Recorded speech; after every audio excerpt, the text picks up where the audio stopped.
on your camera, and welcome to the Standing Committee on Finance, where we will be deliberating on Vote 3, the Provincial Treasury.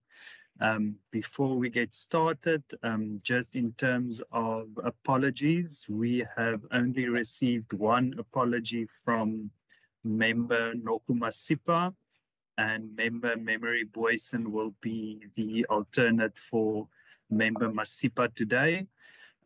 We are quorated. I would just like, before we start, for the members to introduce themselves. I am Peter Johnson. I am the chairperson of the Standing Committee on Finance. If we can just start with introductions, and if members can just please turn on their cameras when they introduce themselves.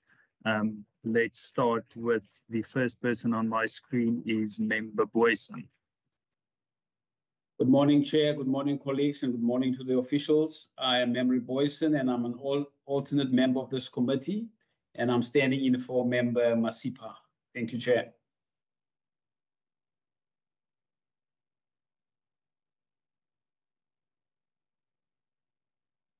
Good morning, Chair. Derek Wessels, and I am a member of this committee. Thanks.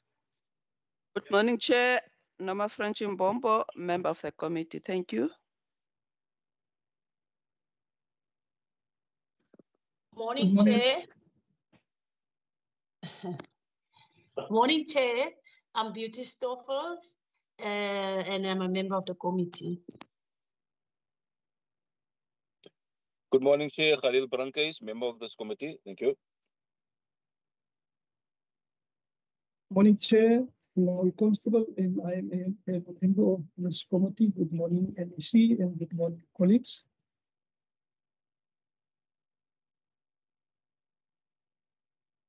Morning, Chair. My name is Nomin Kwadlo, also a member in this committee.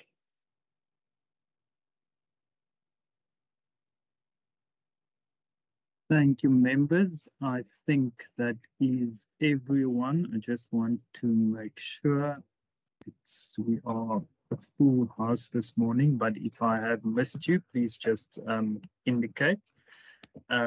With that being said, members, welcome. I will now hand over to the Minister and the HOD for brief introductions of the team online this morning. Minister, HOD, over to you.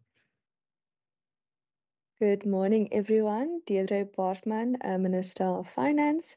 And I'm just quickly going to hand over to the team for introductions. But as Chair, I didn't see you yesterday, but for everyone online, happy new government financial year that started yesterday. HOD. Thank you. Good morning, Minister, Chairperson and members.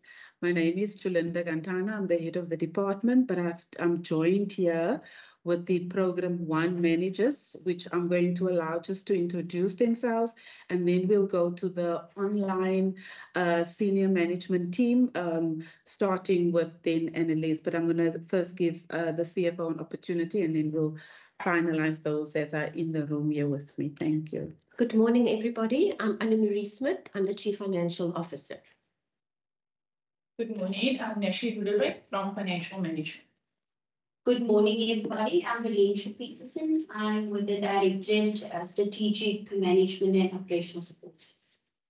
Good morning, everybody. My name is Brendan Donalds. I'm from the Directorate Strategic and Operational Management Support. Thank you.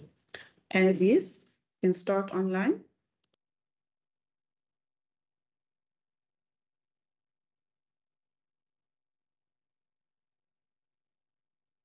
Apologies, Chair. I was on mute.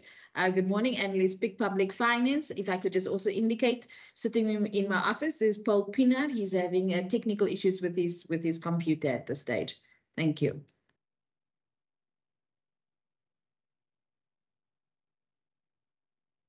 Claire, you are next. Can we maybe just move on in terms of the order online through you, Chair? Apologies. Good morning. Thank you very much. Claire Horton, thanks.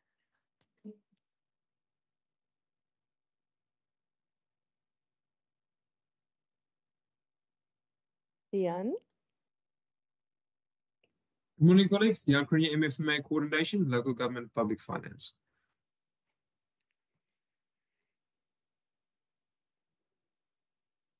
Ezra. Good morning, Chair Ezra Joseph from the Strategic and Operational Management Support Unit. Thank you.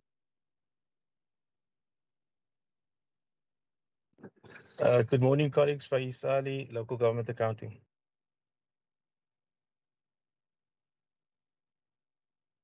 Isaac and Isaac. Okay, Grant. Oh, it's Grant. Okay. Good morning, everybody. Grant Caswell, Head of Ministry to Minister Bartman. And then Isaac and Isaac, yes.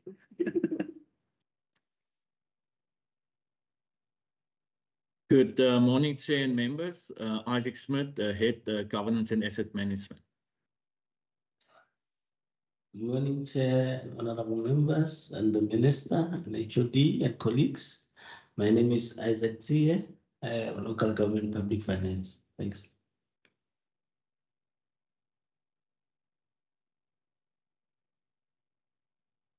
Kim? Good morning, Chair and colleagues. It's Kim Engel from the Local Government Budget Office.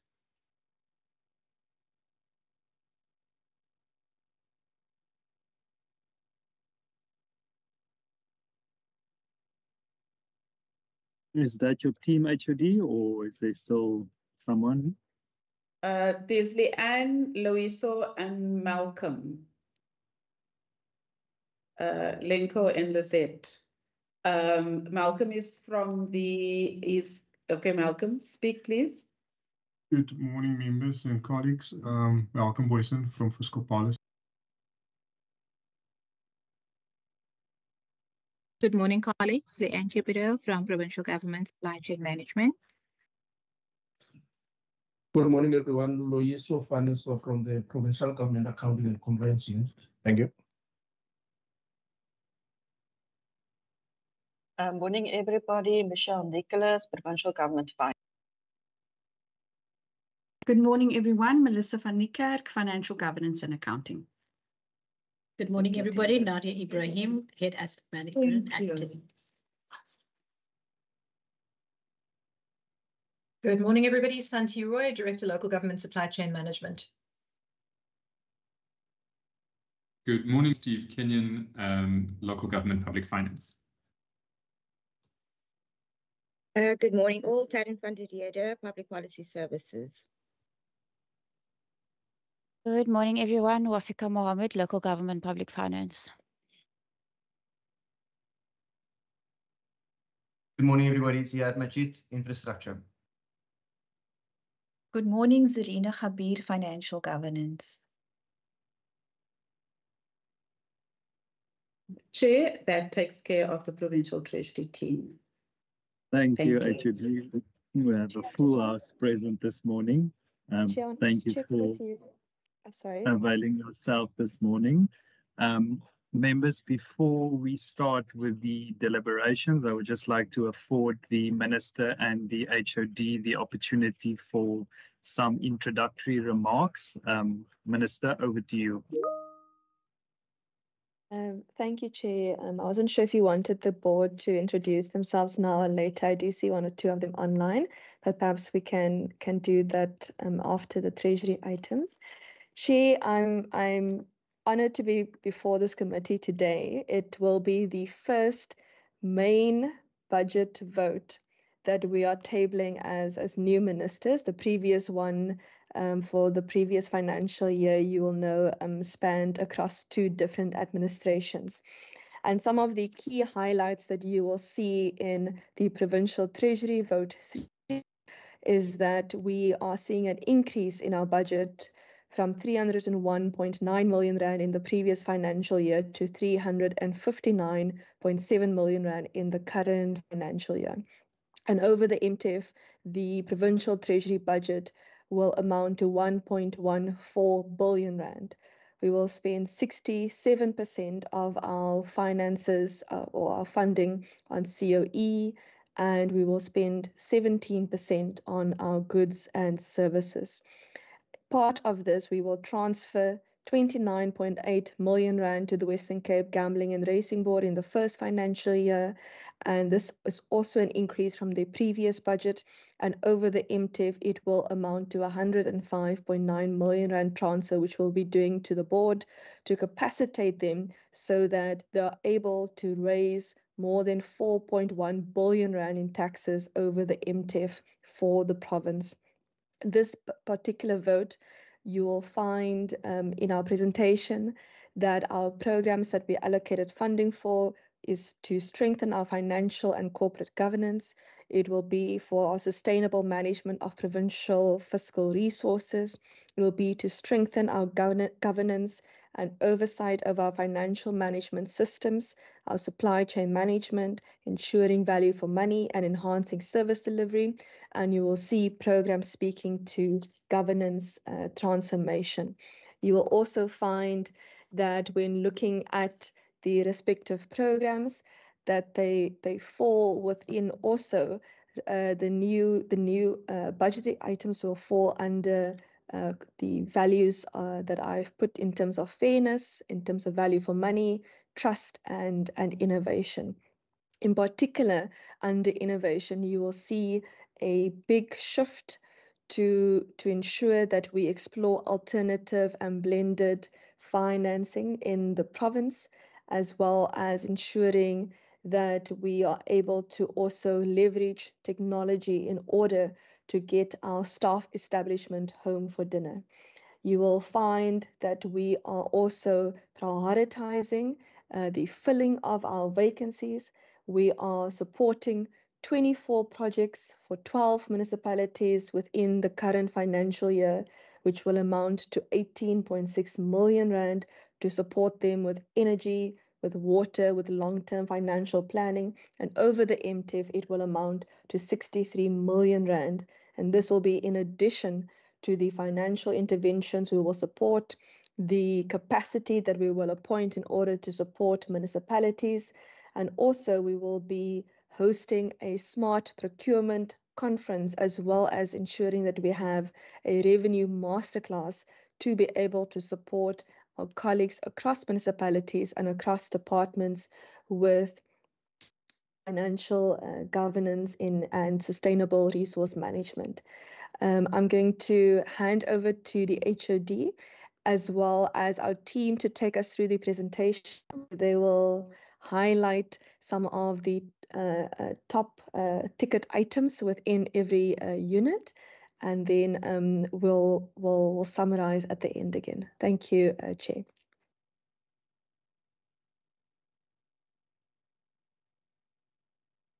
HOD, just for your opening remarks.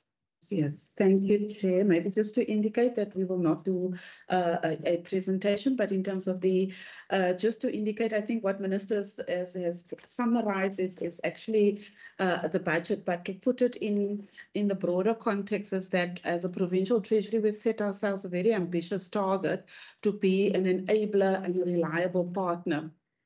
And that in particular, with a focus on developing strong partnerships, looking at adaptive leadership, and then a culture of continuous innovation, and hence the focus on people and technology for the period and the budget that we are bringing before the committee today. So it is part of our broader vision and speaking to our mission and our vision statement in terms of being a responsive and inclusive treasury that enables positive change in the lives of the residents in the Western Cape. And so everything that we do, it might not be directly towards service delivery, but in everything that we do, we have to keep the resident in mind, and how the decisions that we make internally would also have to keep the resident in mind and then inform our actions moving forward. Thank you, Chair. Thank you, HOD. HOD, I just want to check with you. We did receive the infographics from the Provincial Treasury. I just want to know whether you or someone from the Racing and Gambling Board would like to speak to those before we get into the pages, or how would you prefer that we go about? Chair, I think the infographics was simply to provide the committee with a summary. We're not necessarily going through the page, but it is just for the committee to have as a sort of a summary of what is in the vote in the EPRE. Thank you, That is okay. HOD. That's perfect, Minister. I see, Minister. Chair, I just want to check if you wanted the board to just introduce themselves now, or do you wish to wait for a little bit later? I wasn't too sure. Thank you, Minister. That was on my next agenda item. So if the board can please just introduce themselves. Good morning, Chair and members of the committee, Minister and colleagues. My name is Zoe Siva. I'm the Chief Financial Officer of the board. Thank you. Good morning, everyone. The name is Primo Abrams, CEO of the Western Cape Gambling and Racing Board. Thank you.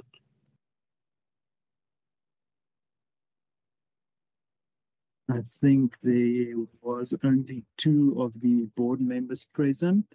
Welcome to you. Members, we will now start the deliberations on the vote 3. I just want to check with Ms. Adams, the online electronic copy of the Blue Book, it's pages 85 to 128, and the physical copy is the same pages.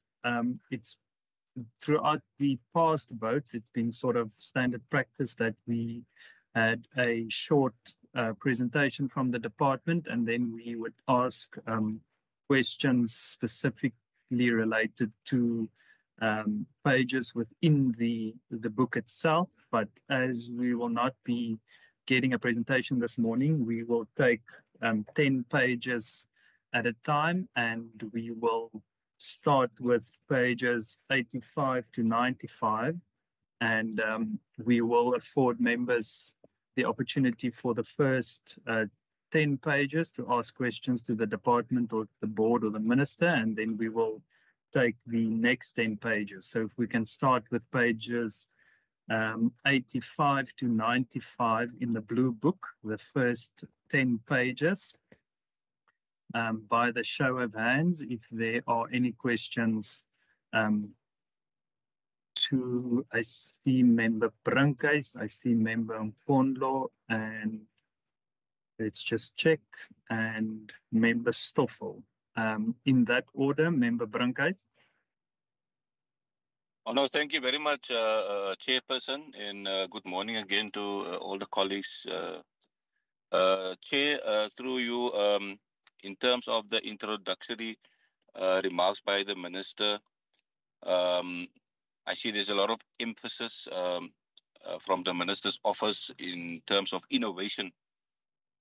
Now, the Western Cape being the epicenter of inequality in terms of our country as a whole, what kind of mechanisms will be implemented by the Minister's office to alleviate the inequality in the Western Cape? We have seen over the last many years that the inequality is increasing at such an alarm rate that it is actually fueling the crime statistics here in the Western Cape. So my question simply is that in terms of innovation and innovative ideas and projects, what is in the pipeline to alleviate and to eradicate the inequality in the Western Cape? Thank you very much, Chairperson. Thank you, Member Brunkhuis. Member Nkondlo. Thank you, Chair. Chair, maybe just from both the intro of Minister and the HOD, maybe if can explain what in the context of Treasury is inclusive Treasury. What does that mean, and how would we see that? What indicators are there for such? That's the first one. The second one, I think also in the Blue Book, one of the things that is raised is that the provincial treasury is not involved in any triple Ps. Whilst we acknowledge that we know that the treasury is overseeing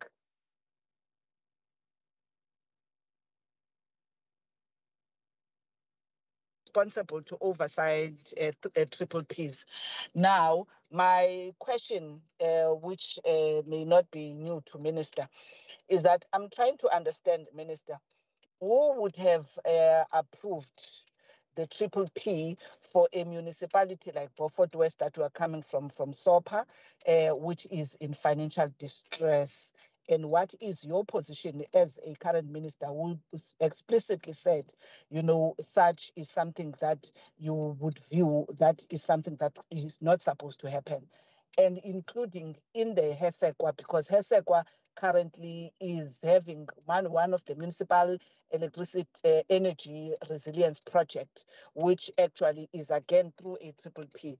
And HESEQA is also one of the smallest municipality, which also had been having financial challenges over time. So I'm interested just to understand that particular aspect on the role of oversight of provincial treasury over the municipalities.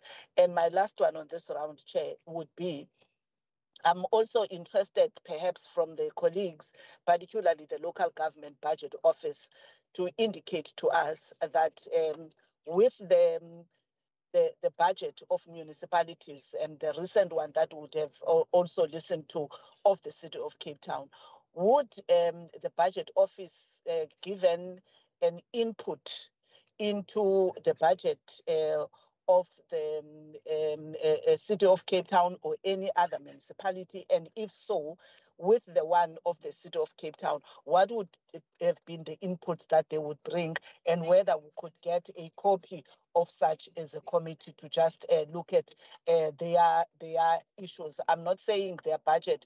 They are expected, you know, the municipalities are obliged to the ideas or the opinions of provincial treasurer, but I'm interested into what would have been what a budget office would have raised as highlights that municipalities, in particular the city of Cape Town, should consider as part of its budget for this financial year. Thank you so much, Chair.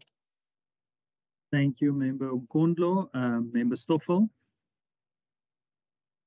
Thank you, Chairperson. Chairperson, am I audible? We can hear you, Member Stoffel. Thank you. A very good morning to everyone. Chair, my question is on page 88. It's in terms of budget decision. Out of the total allocation, now that we know there is an allocation, out of that allocation of 359 million and 240 million, or let me say 66.9% was designated for compensation of employees.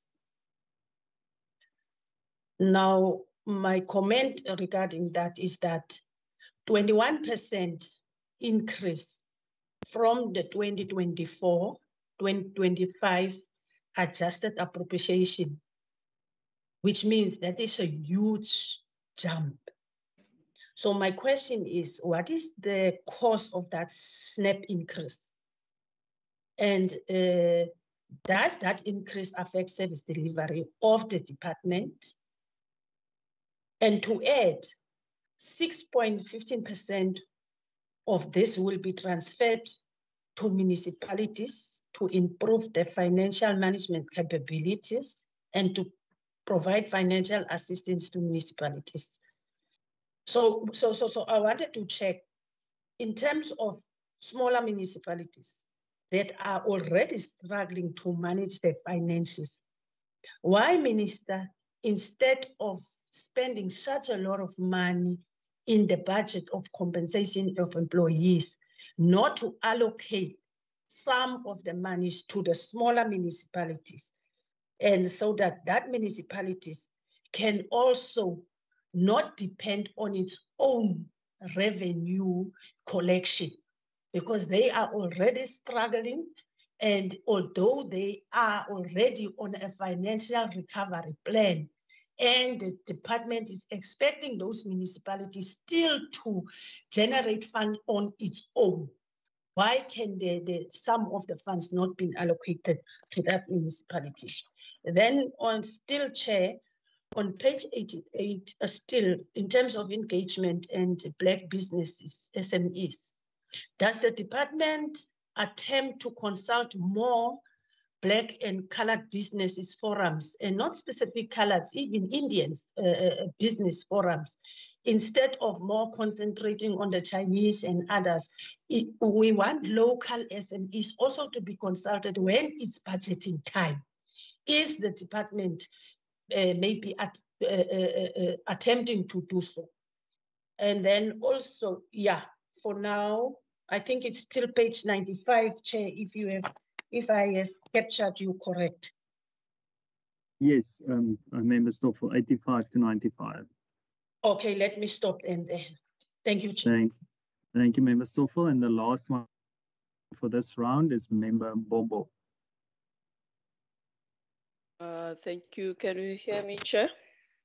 We can hear you, Member Bombo. Okay, thank you. Just a quick one, because it's not based on any chapter, although I'm aware that the PT also has got some of the, as part of the economy in terms of the infrastructure development. It's because I got reminded by a member Ngondlo related to the energy. I know I'm obsessed with the part of the energy. Just remind me, whilst now Hesekwa is part of the one that will go off grid, previously there was about, I think, 88 million plus that were provided for the municipalities. Some of the municipalities, Hesekwa was not even part of the list. I'm aware Stellenbosch was part of it. I'm aware Swartland, they were part of it. I cannot remember which were the other ones that were part of it. But it might not necessarily, but for the grid, it could have been for the infrastructure related to the inverters. I know for Beaufort West it was, but I do know that there were others like Stellenbosch. They were supposed to be the off the grid. Why is it only Hesekwa in terms of the infrastructure related to and also it is generally related to the energy? What happened to the other municipalities and the money that was even provided for them for such? Thank you very much, Chair. Thank you, Member Bombo. Minister and HOD, over to you. Thank you, Chairperson. I'm just trying to get to the page that deals with the energy and the off-grid. In the meantime, while I get to that, I'll try to deal with some of the other questions first. To Member Brancais, he says that the Western Cape is the epicenter of inequality. Chairperson, unfortunately, the data and the evidence does not support that statement. As tabled in the PERO and according to official South African information, the Western Cape province is the lowest in terms of the Gini coefficient, which means it's the lowest in terms of inequality in South Africa. That is official South African information. And this even decreased in the Western Cape, and that is as part of the PERO tabling. And you will also find information on it in the overview of the budget book. However, Speaker, we are always wanting our inequality to come down even further. And I'll just ask our budgeting team to give an overview for how we focus on credibility, sustainability, and responsiveness in terms of the budget principles and in terms of budget allocations. how we allocated respective funding to ensure that the vision of our province is implemented, and that the levers to help bring inequality down even further are growth for jobs, safety, educated, healthy and caring society, and innovation, culture and governance, and how we're going to use those four tools or priorities in order to bring inequality down even further. But if the budget team can assist in that particular matter. In terms of inclusiveness as a treasury, I'll ask that HOD just come in here as well. But for example, in terms of inclusiveness, this is with departments as well as municipalities. In terms of departments, how we are assisting them in terms of strengthening financial governance and their corporate governance. For example, we have piloted some budget reform items. We have increased our work with municipalities, and we see this through the local government budget publication even that we published for the first time ever last year. And I'm going to just pair some of Member Stoffel's with Member Nkondlo's questions on municipalities. So the jump in the overall budget is inclusive of the funding that we're giving to municipalities. However, the biggest line item in our budget, that the reason that it's increasing is because we are capacitating the Western Cape Gambling and Racing Board with extra funding for COE. And the reason for this is this committee also previously raised with us that the Western Cape Gambling and Racing Board last expanded 15 years ago. And with that staff establishment 15 years ago, they've increased our taxes to the province, to the Provincial Revenue Fund, almost threefold. And they are forecasted and projected to increase our taxes to this province, to the Provincial Revenue Fund, even further to approximately 4.1 billion rand over the MTEF. So the bulk of that funding is to make sure that we're capacitating our board to be able to collect taxes on behalf of our government, so that we can put that money back into the budget process in the same way that we used some of that money to put into this budget process to make sure that we do not have a deficit. Some of the other programs that we're capacitating municipalities with is we are, through the financial management grant, going to be funding 24 programs in this financial year for 12 municipalities, and these are across energy, water and financial planning programs.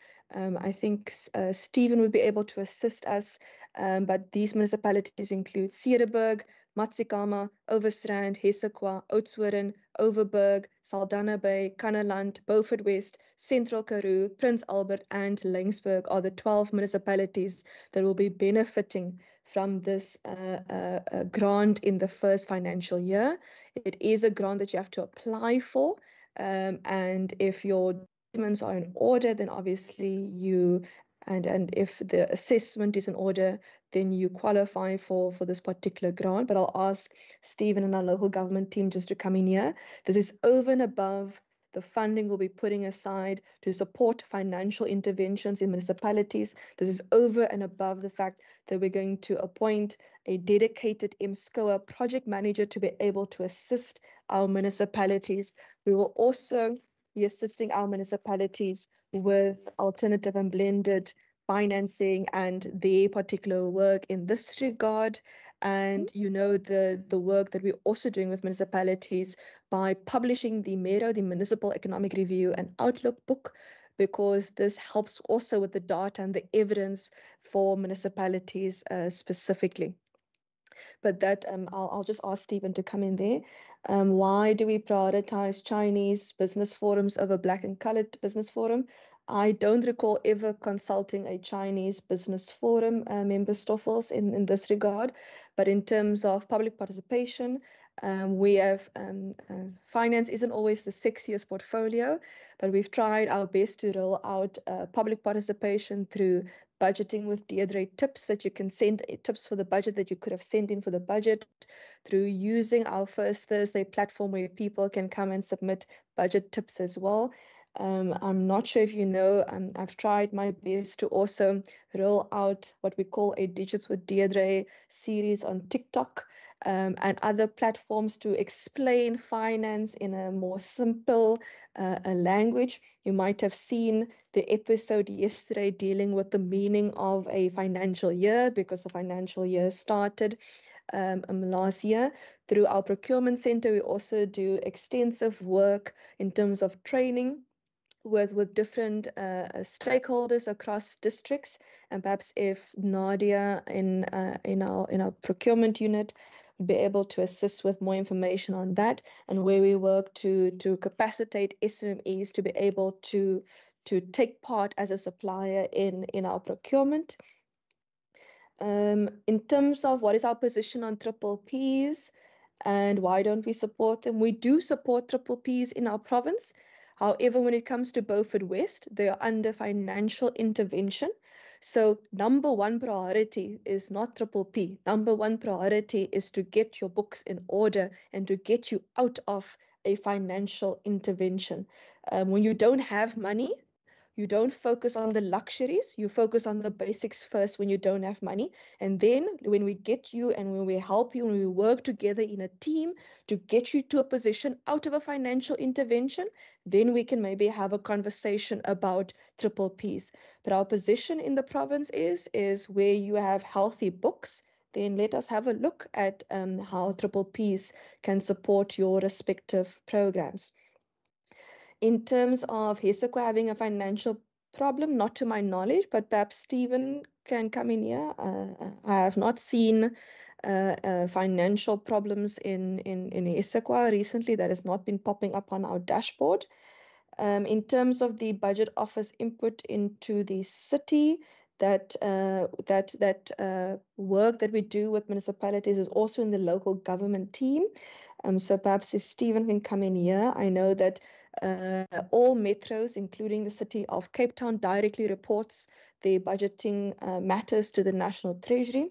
But I know that, Stephen, if you can just assist us here, and also the work that we do with other municipalities as tabled, also with the provincial parliament. We send those documents to the provincial parliament, which you should see in the respective ATCs that come through. Then, let's have a look, what have I missed? Member Bombo asked about the energy programs, and I just want to make sure I get the page number correct. That we will find in the OPRI, but you'll also find it under the Department of the Premier's work that they do with the Energy and Water Council. Just going to check what is the annexures number. Perhaps, Chair, perhaps if the HOD and team can just maybe take the other questions for me in the meantime while I look for the page number for the energy programs. I had it a minute or two ago, but essentially here we go. Page 126 of the OPRI is the programs that we are funding for the energy programs across departments. Over the MTEF, the total inclusive of the reserve amounts to 382.8 million rand in the province. And that's through the Premier's department. There's funding there for the Education Department, Environmental Affairs and Development Planning, Infrastructure Department, Local Government Department, Health and Wellness Department, Economic Development and Tourism Department. And this actually excludes the funding for municipalities that we're giving through the financial management grant through the provincial treasury. But I think maybe through the budget office, if we can just maybe give some insight into the programs for municipalities. There are a number of projects listed here that will benefit municipalities, not just HESACO specifically. From the Treasury's grants, the ones that will support energy. Let me just have a look here. Matsikama, I know, is getting funding from our financial management grant, also relating to energy. So this is a mixed list. Oudtshoorn is getting finances for cost-reflective tariff tool setting. We have a look here. Beaufort West is getting money for energy programs. They're getting water money from national, so we try our best to liaise to make sure that we don't double dip. Prince Albert is getting money in terms of procuring and installing electricity meters. Laingsburg, for example, is okay. No, Laingsburg is revenue and water management. But yes, I'm going to just ask that the team is able to assist in some of these other more technical and detailed questions. Thank you so much. Thank you, Minister. Thank you through you, Chair. Just in terms of innovation, and just to put it in context, our total goods and services budget is about 17% of the total budget, and the percentage budget that we are spending in terms of innovation is about 3.4%, which equates to about 12.8 million. The areas that we are covering there is particularly in terms of our evergreen legacy systems. So our legacy systems, there is a need that we improve and upgrade on those. There is a process because of the fact that we are still not on IFMS, and so there's a process that we must follow in terms of getting approvals from the National Treasury to continue with the evergreen legacy project. The team is online, but just on a high level. It is around the data warehouse development and looking at issues around the data center, looking at application transformation readiness and the support that we're getting there in terms of assisting us. And then the Treasury is also developing a number of dashboards that would make it easier for our partners and our stakeholders to interact and to report, and for us to report. So it's both with the external and an internal focus in terms of the development of the various dashboards. And we can provide further detail around that. Just in terms of inclusivity, I just need to also add, inclusivity is also the way in which we approach our entire bursary program, which would include what we offer our grade 11 learners, as well as our external bursary program, where we look at the entire population, and then the criteria that we have set up is to ensure that we get as wide range as possible applicants. So for instance, for the learners, that will cover all your quintiles 1, 2, quintiles 5, and that is, for instance, a practical way in which we ensure that we deal with and that we get as many people into the system, so that we cover a broad spectrum of the population and the residents within the Western Cape. The same criteria similar criteria we would also apply to our external bursary program. We have the support plan for municipalities, for instance, which would cover both your urban as well as rural municipalities. And some might even argue that in terms of the support that we provide, it is skewed towards your more rural municipalities. And so in that manner, we're also dealing with the issue around inclusivity. Just in terms of PPPs, the Treasury Regulation 16 does not make provision for looking at municipal PPPs, but we do have an oversight role to play together in line with the refresh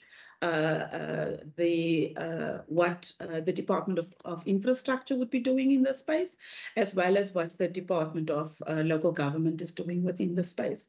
But in terms of the triple Ps, regulations for municipalities, if and when those come up, they would ask us for our input and our review, and that is something that we will then do. But they are there's a different legislative environment and a regulatory environment that applies to municipal PPPs. I think the City of Cape Town budget has been discussed. We do an assessment. Obviously, it's non-delegated. That assessment then gets provided together with the National Treasury. It's actually a National Treasury assessment, as we have agreed, and we provide input, and that then gets tabled in the council, and that is how that input then becomes public knowledge, and the public would have access to that. Member Stoffel, the issue around COE, I think we need to also keep in mind, and why we see that jump is that we just concluded a wage agreement which allows for a 5.5% increase in salaries. So when and therefore the jump in terms of the allocation. In the provincial treasury, we must also just be mindful in terms of the issues Minister raised earlier, that we had a vacancy rate as well. And obviously, when we budget in line with what the National Treasury has asked us to do, is that you need to make provision for the full cost of the cost of employment. And so even with the post that we are funding now, or that is coming on stream, we needed to make provision for the full implication of the wage agreement, and hence the spike that we see in terms of the allocation. I think Minister touched on the business forum, but I do, from a PT perspective internally and from a supplier perspective, we engage obviously business fora, as well as we do supplier open days, and we engage with the public. And so Nadia and Isaac can come in on that. And just in terms of Member Mbombo, I think although a lot has been said around the energy, I think we need to we needed to take into consideration what are the enabling conditions that exist within the municipality, and then obviously what do we have available in the budget. And hence, perhaps when we started out, the thinking might have been more than one municipality, but in actual fact, after we then looked at what the implications would be, the information, the decision was to narrow it down to one, and a huge part of that was influenced by the available budget also at the time. I think, Taryn, if you're online, the issue around, if you want to add on the energy, let me just check with the team if there is anything else that I might have missed in the response. It's a bit tricky doing this online, but I think we covered, Chair. Thank you, HOD. Members, before we move over to the next set of pages, I would just like to afford the members the opportunity for any follow-ups or questions based on the first 10 pages, pages 85 to 95. Please indicate so now.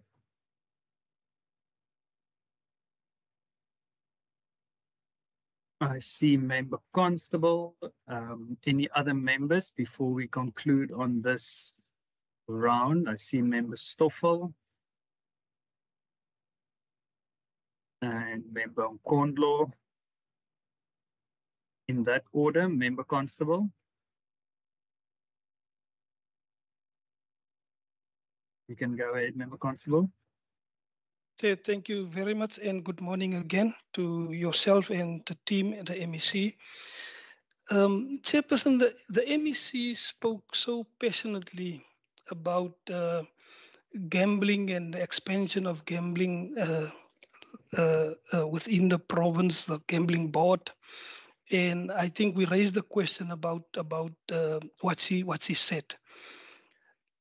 My question remains the same. Is there any progress with regards to the expansion of gambling licenses to remote areas, your rural areas such as Central Karoo and that areas? And you see, MEC, the reason for the question now is we had an oversight visit to Grand West. And what is so painful is that Grand West have a policy or a line in the policy that they only support businesses, small businesses, or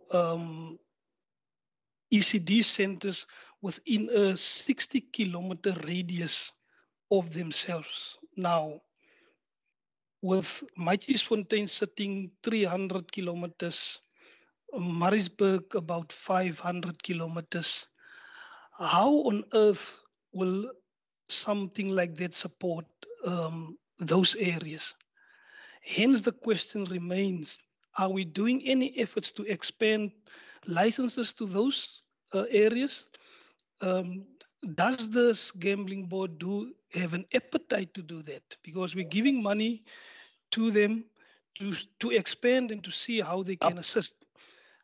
Your answer with regards to triple Ps is totally understandable from the perspective that you see it.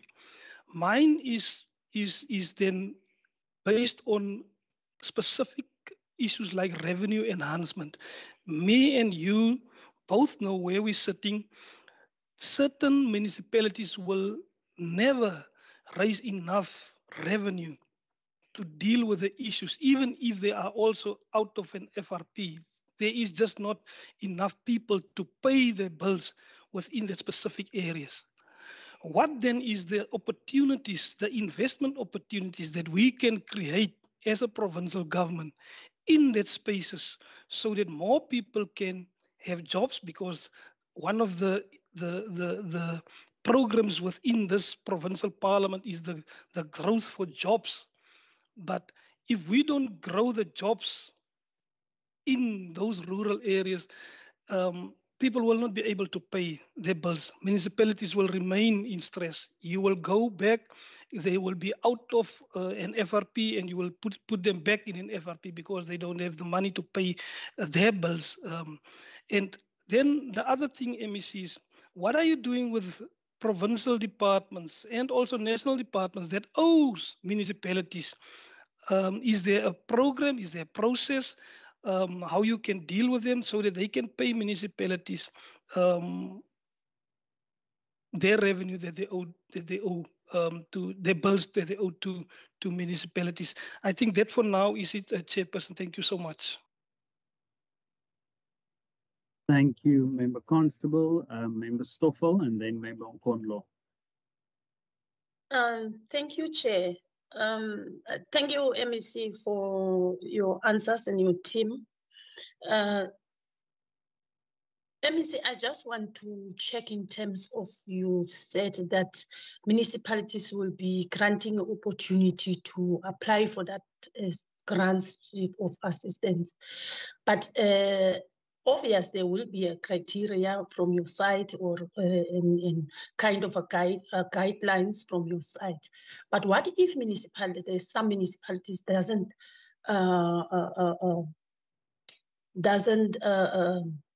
fit with this specific criteria or meet the criteria? Would you say that municipalities will then still be in that mode of struggling because they don't qualify for that grant, whilst that municipality, as we speak, is already under these financial recovery plans and so forth? It's just, and then the other question, I think Member Constable have covered me in terms of assisting this economic development plan in this area through this board of gambling. So I thank you, Chair. Thank you, Member Stoffel. And the last one is Member Nkondo. Thank you, Chair. Chair, I might have missed hearing the responses because there was a point that my connectivity was just giving me.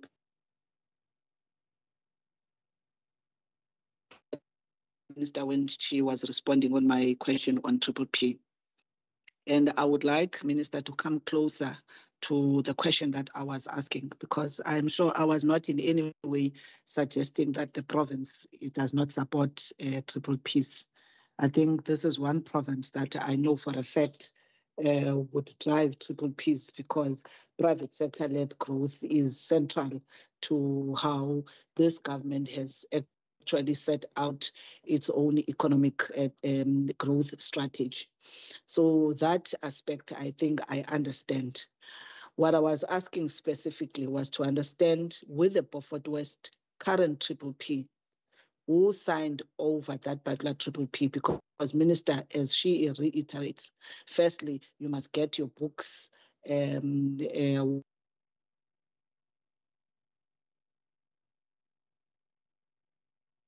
We you must lost get your you books as a Apologies, municipality.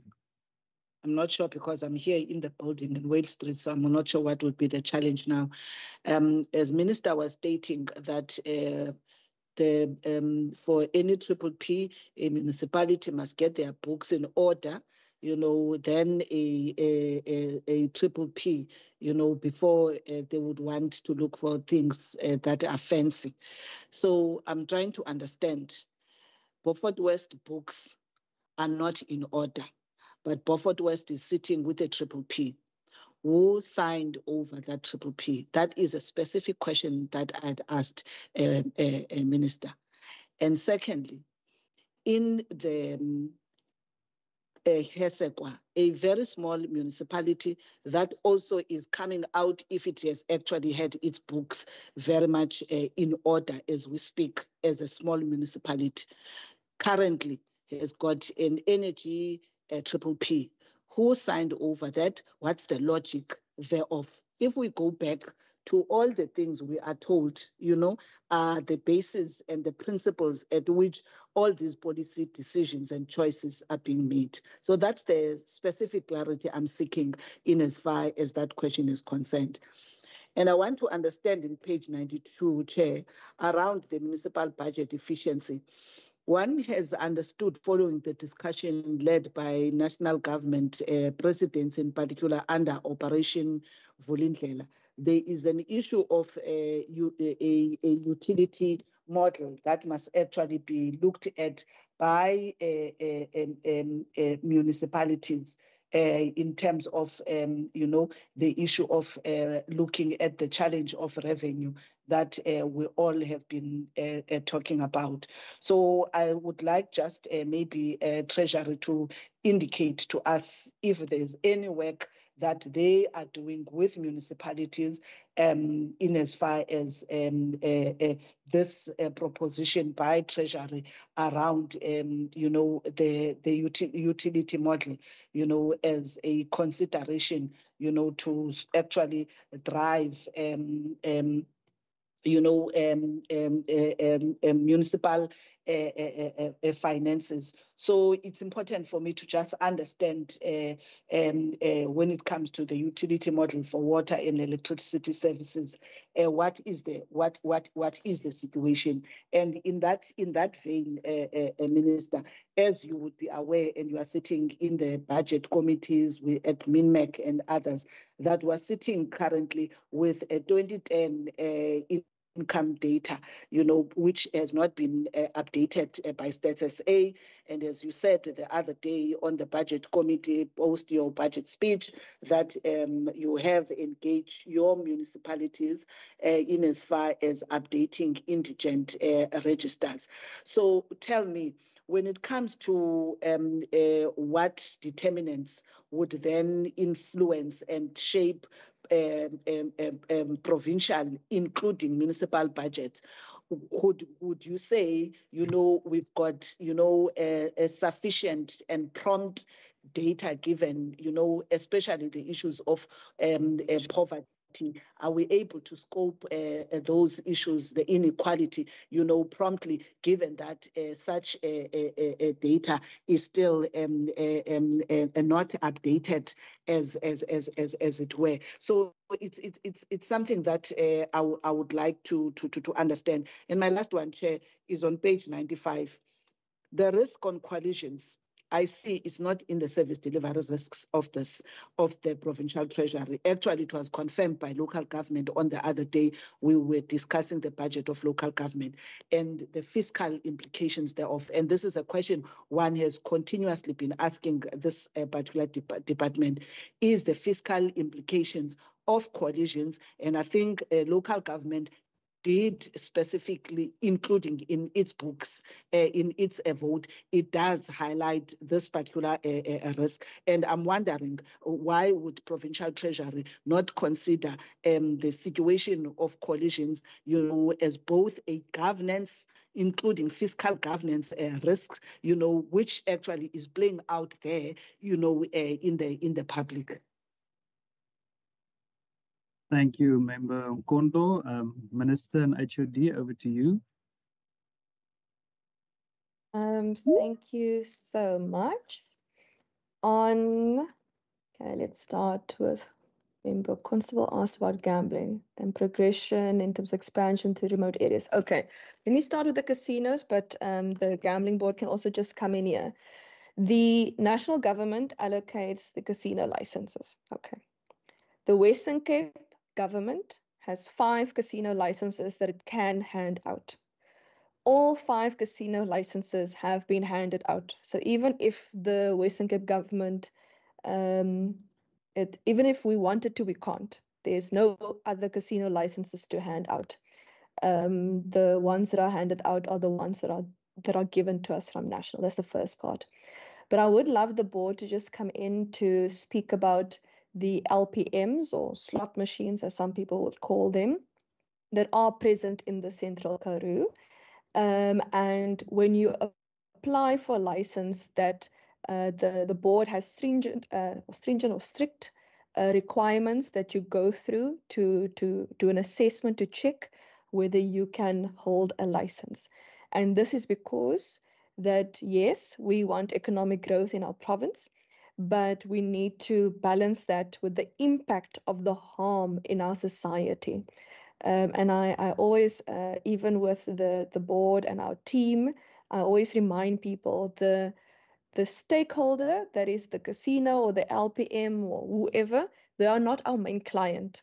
The people of the Western Cape is our main client. So we regulate in terms of gambling on behalf of the people. So we must be able to balance economic development with the impact of harm, which is part of when you do your assessment. But I'm just going to ask the board just to be able to come in here also regarding how they do their assessments when they get applications.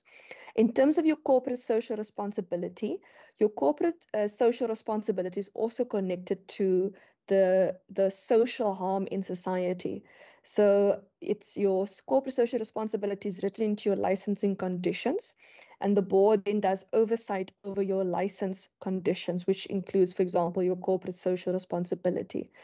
I'm making an assumption now, but the board would just have to correct me if I'm wrong. But if I can remember correctly, the corporate social responsibility is also connected to where your harm is created. So my assumption is, if you're going to use Grand West as an example for corporate social responsibility, they are situated in the city of Cape Town. So it is the neighborhoods around them, the communities around them are affected the most. So I can only assume that part of their decision making for where their corporate social responsibility must be is because of the harm that they might be creating in their particular area. So they're probably directing their corporate social responsibility to that area that is affected. But I'm going to ask the board just to come in here and how those license conditions are written in. Casinos are obviously different to slot machines, so you will find slot in the Central Karoo that have previously been approved and so on, and you might see them at a pub or a tavern or a small establishment of some sort. But I'll just ask the team from the board to be able to come in here regarding the conditions. On triple P's, revenue enhancement, will certain municipalities ever raise enough revenue or will never raise, sorry, you said never raise enough revenue. I'm not, I don't think I'm in agreement with this statement. I think there's, for example, in Beaufort West, lots of efficiencies that can be gained. I'll speak a little bit later about revenue optimization that you've mentioned and funding that we're actually going to be giving Beaufort West municipality for revenue optimization. But also you need to focus on growth and jobs. But in order to get you there, we first need to be able to get the basics right in terms of finances and governance. And that is the journey we're currently walking, that we need to first get the basics right so that you are able to walk on your own. And I'll also speak a little bit about interventions a little bit later. Departments, nationally and provincially owning municipalities. I'll just ask our local government team to come in here. We do work with municipalities and we do assist where there are outstanding matters in this regard. Municipalities and grants, criteria and guidelines. So I'm just quickly going to mention some of the programs that in this grant. So the first year, the first financial year, you will see in our books have already been allocated. The second and the third year is not allocated yet because that goes through the application process. But the application process for year number 1, which is 2025-26, is complete. And that is that 18.6 billion rand to municipalities that we're already allocating that you will see in our books. And Chair, if the committee wants, we're more than happy to forward the projects that we'll be focusing on. For example, Cedarburg is getting 2.5 million rand for installations of smart water for indigent customers. Matsikama is getting 1.2 million rand for the asset management system. They're getting 1.48 million rand for revenue enhancement and to replace their induction meters. Overstrand is getting 240,000 rand for feasibility study for their credit control and debt collection unit. They're getting 432,000 rand for long-term financial planning. Hisokwa is getting 250,000 rand to assist with the indigent management. They're getting 600,000 rand for physical review and verification of existing infrastructure assets, which we're assisting them with. And they're getting 200,000 rand for long-term financial planning. Oudtshoorn is receiving 160,000 rand for assistance with their cost-reflective tariff setting tool, as well as 800,000 rand for smart meter replacement program and 100,000 rand to support the internal audit. Overberg is receiving 1.42 million rand for revenue enhancement and optimization, particularly regarding municipal health. They're receiving 1.3 million rand for revenue compliance and tourism enhancements, 750,000 rand for feasibility study and assistance with their business plan for resort ownership restructuring, 300,000 rand for revenue enhancement for a feasibility study for the establishment of a crematorium. Saldanha Bay is receiving 2 million rand for installation of smart water meters within the area to assist with curbing water losses. Kanaland is receiving 500,000 rand for municipal performance management data system and for its rollout across the municipal organogram. Beaufort West, in addition to the water meter money that they're going to receive from National, is 495,000 rand for comprehensive cost of supply study and revenue optimization in the changing energy landscape. Central Karoo is getting 400,000 rand for capacitation of budget and treasury staff on accounting and annual financial statement preparations. They're getting 500,000 rand for long-term financial planning in the Central Karoo as well. Prince Albert is getting 800,000 rand for compilation of their long-term financial plan with cost-reflective tariff. 700,000 rand for revenue enhancement strategy with the schedule and indigent verification system, and 1 million rand for procuring and installation of prepaid water and electricity meters.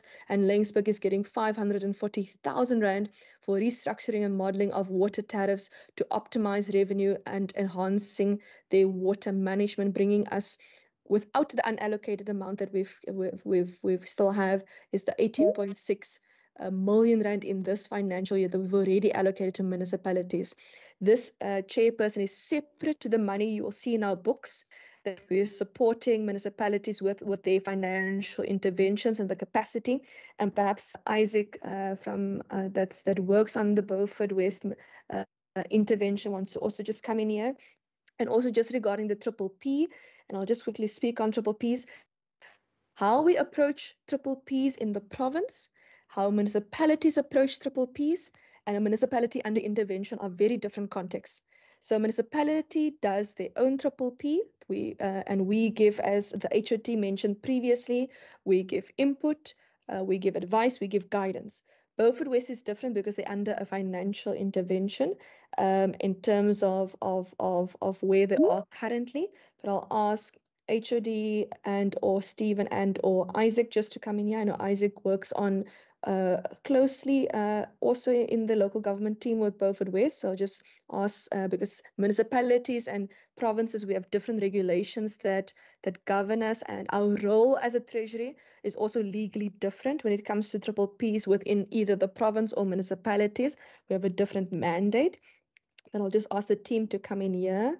The utility model for municipalities that National has spoken about, if the local government team can just assist with that in terms of that particular tool. But I have mentioned examples of programs in terms of revenue optimization and long-term financial planning that we'll be assisting municipalities with. In terms of the 2010-2011 income data, Stats SA and National Treasury let us know that they'll be publishing it this year.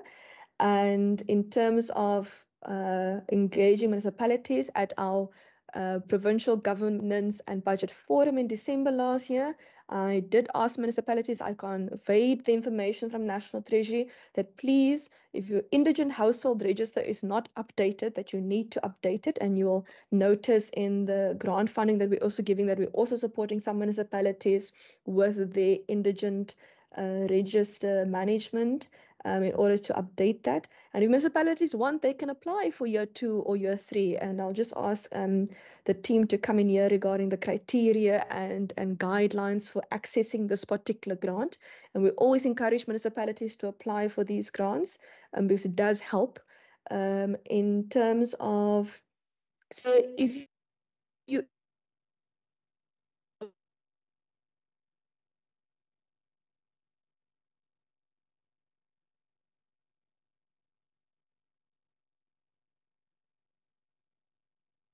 Is it just my signal, or did we lose the minister there for a brief second?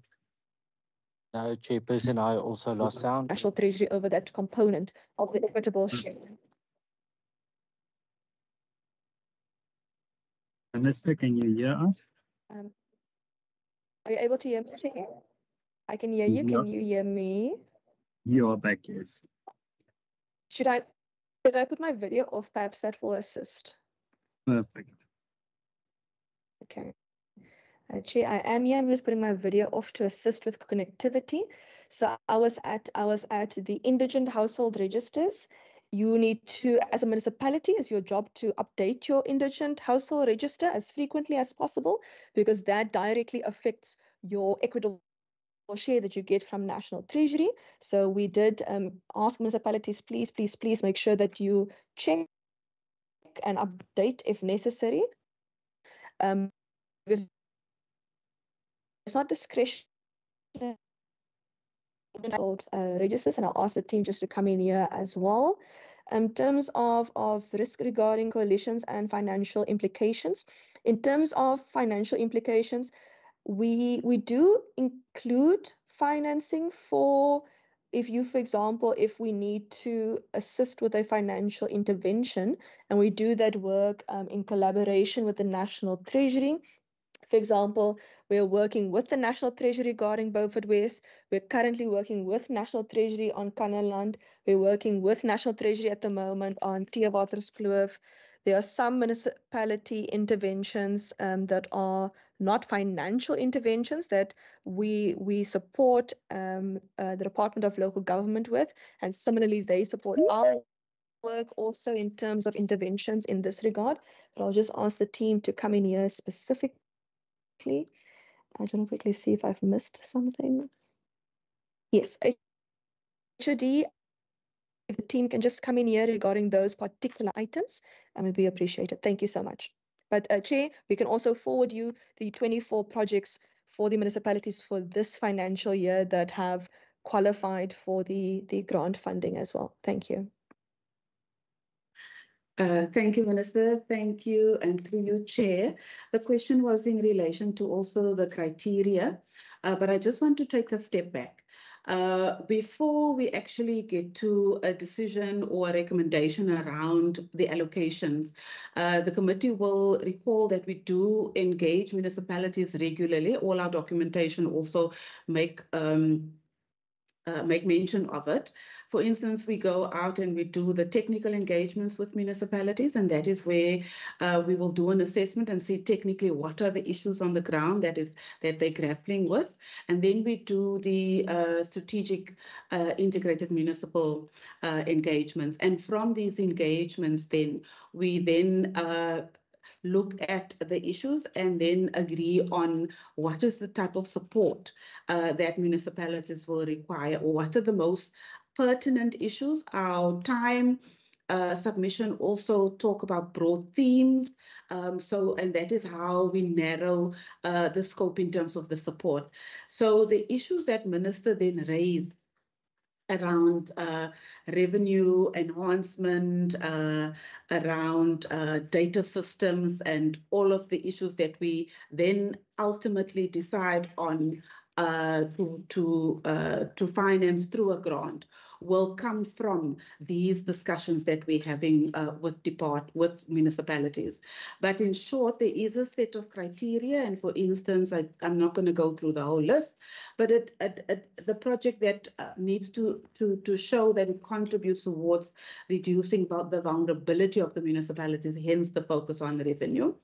It needs to look at long-term economic growth, for instance, the likelihood of successful implementation, because I think we also need to be mindful of the actual capacity within the municipality to implement, and hence then decisions around whether you provide capacity or do you provide funding for the actual delivery of a particular good or service.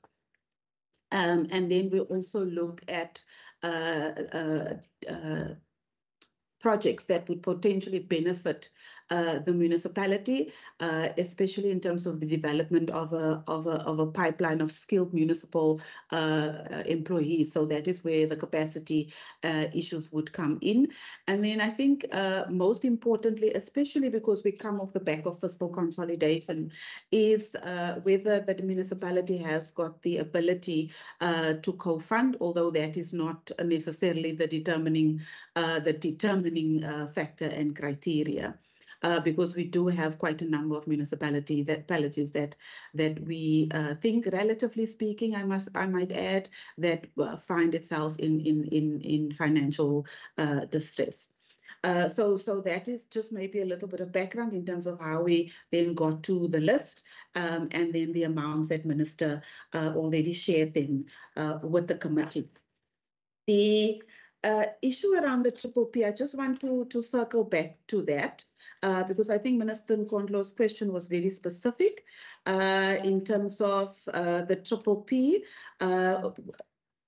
At this particular point in time, we also fact-checked that because the National Treasury's technical team provide also support to municipalities in terms of the development of PPPs, and there is nothing registered for Beaufort. And then also to add that Hesekwa was not a Triple P, it was a normal outsourced contract, and they got that funding from the Department of Local Government. There are currently projects that is in terms of in the feasibility phase, where municipalities are concerned, and then Stellenbosch, there's a parking development, and then there's also a water scheme within the for the city of Cape Town. But these are still in feasibility phase. There was then a question also, I think, the issue around coalitions and the fact that the Provincial Treasury does not raise that as a risk. So in terms of the Municipal Systems Act, it's correct that DLG should raise it, because they are largely responsible. They're responsible for governance, and we come in on the finance. But I think member was correct to indicate that when we deal with finance, we also deal with financial governance. But maybe just to assure the committee, although we don't use the word coalition, we do make use of the phrases political instability. And that, to assist the member, we have captured in the document on page 95 under service delivery risk, where we talk about administrative instability in municipalities. So we talk about the impact of the political instability, which then impacts the administration. So we raise it on page 95. We also raise it in our strategic plan that we tabled, and that is on page 21. And then in terms of our APP, we also raise it under local government landscape, key challenges and risk, and that is on page 22 of our APP. So although we don't explicitly use the phrase coalitions, we do refer to it as political instability, and we need to remain cognizant and aware of the impact of that in terms of the finances. I think, Chair, we've covered all the questions. Apologies, just the indigent register. Okay. Within the equitable share formula at a national level for local government. Thanks. Thank you, Minister. So I'm going to ask Stephen. Stephen, if you can come in and then just talk to the indigent register and then the work that is currently underway in terms of the equitable share. Thanks. Thanks, HOD. Yes, so National Treasury, and I think it's an important point also relative to the earlier questions that the committee was asking about the funding of local government. So the Provincial Treasury's budget is quite small, and hence our focus on providing grants to municipalities that capacitate them and enable them to do their role. The large funding support that municipalities get is through the operating funding support that they get is obviously from national revenues and transferred from the national budget in the form of the equitable share, which is primarily intended to provide support for the provision of free basic services to indigent households. And obviously each municipality has its own indigent policy and maintains its own indigent register. We have a number of concerns, and CFOs in the province have raised a number of concerns, and municipal managers, mayors, etc., about the quantums that are provided in the equitable share and how those are calculated. We engage National Treasury on those, and I think we're pleased to note that National Treasury has initiated this year a review of the local government fiscal framework that includes looking at reviewing and possibly revising how that system of funding works, and the Provincial Treasury intends to be very active participants in that review process. HOD, I think there was also just a question about what we're doing on government debt, if I can just briefly touch on that as well. So I think the honourable members, I think that was Honourable Constable's question. That was, I mean, it's an excellent question because it's an ongoing problem. We have over the last year initiated a major new project. So we've always done a facilitation role on government debt. So getting departments that owe municipalities money to pay them. What often causes a problem is disputes over who is the actual legal owner of government properties. So members might be aware that in some cases, title deeds haven't been updated, etc. Departments don't always take full ownership. So what we've done over the last year to try and clarify this is to run a major exercise in which every national and provincial department's been asked to share with us their database of their properties so that we can compare the IRF numbers in their asset registers to the IRF numbers that municipalities are using in their billing. And that way we can compare and make sure that we reconcile and identify where there are problems. So that's it's going to be a very long task. And I think in terms of the innovation agenda that we were talking to earlier, we are using more automation in this to try and speed it up. But you can imagine these are very large asset registers of departments. And at the end of the day, each one needs to be linked to the right billing details in a municipality. But hopefully over time, that will help to clear up those problems. Thank you, Chair. Thank you. And then just the Gambling and Racing Board still needs to just with the conditions, the assessments, and the CSR, please. Thank you, Madam Chair, and thank you, Madam Minister, and to the Chair. It's Prima here, the Western Cape Gambling and Racing Board. So what we do have is that, as the Minister pointed out, we had the 5 casinos, which are the major land-based activities, and those were allocated to separate different areas in order to stimulate economic activity in those areas. What we then had is that the board is a regulator, so we need to ensure that everybody in the industry is fit and proper, and that they conduct their affairs in accordance with the prescripts and the rules of this province. And that's what we effectively do, and that's the funding that comes to it. We do not determine where the site must be or where they have their activities, because it's an economic business itself, and obviously they will choose the areas which best suits their economic activity. So what we do have right now is casinos, and they effectively, as the Minister indicated, look after their catchment area, so to say. So they will ensure that at the catchment area, the people who support them would have their CSI activities going to them. But we do know that in times of disaster, that they fund areas well outside of their catchment areas. So what we cannot do, we cannot allocate another casino into another area, and there is sites. Unfortunately, the LPM sites, for them to become an LPM site, say all the business must be properly run. So they need to be tax clear. They need to make sure they've got business licenses. The activities in there must be correct. And unfortunately, in quite a lot of the outlying areas, people do not want to do that. And as soon as they find that they have to do that, they then withdraw the application. And therefore, it's found the route operators find it difficult to get sites in those areas where people do not want to fall part of it, but because they walk next to the system itself. But what the board is currently doing, and as far as the CSI, as the Minister indicated, is that we determine the quantum. So it's only 1% of the GGR, pre-tax GGR, which they allocate, but we do not determine whom they must allocate it to. So we would generally say that there have to be activities that needs it, and we then go and we get activities that they are doing, and we then go and make sure that those activities are viable and that is actually serving a purpose. But we do not dictate to them who they have to give money to.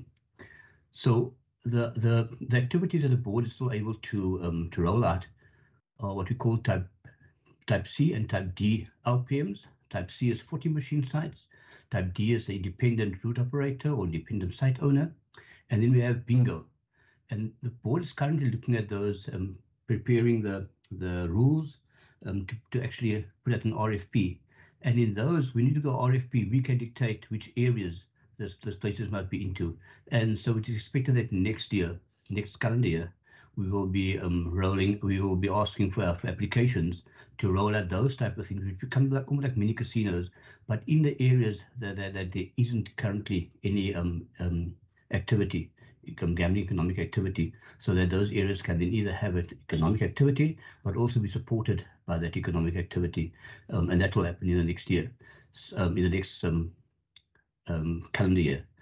But right now, we can't direct anything further. As Minister said, the casinos are already out. The LPMs, look at the small little 4-5 machine LPMs are mainly in areas where people don't have a problem in ensuring that their businesses are run properly. I don't know if that adequately answers it, but I'll take any further questions. Thank you very much. Thank you very much. Thank you, Minister and HOD. Members, we are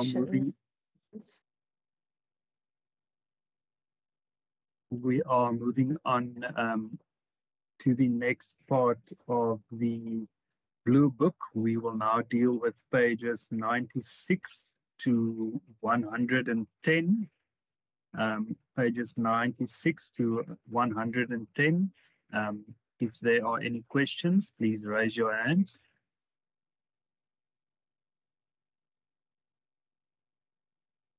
I see Member Stoffel, Member Nkondlo. Member Stoffel, you can go ahead.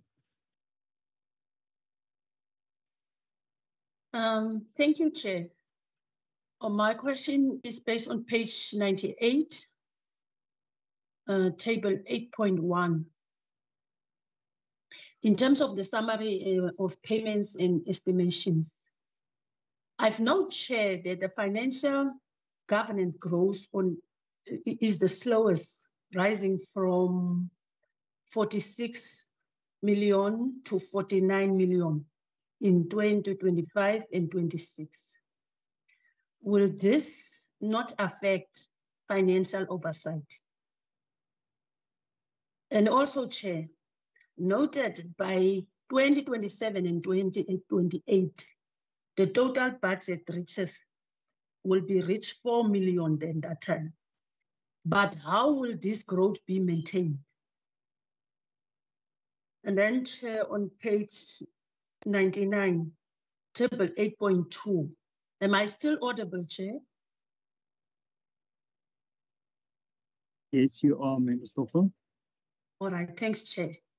On page 99, table 8.2, in terms of the summary of payments and estimation by economic classification, I noted there, Chair, in terms of the household allocation is being cut by 40%, whilst the wage bill is increased. Yes, Chair, the MEC and also HOD have explained why there's an increase in the wage bill.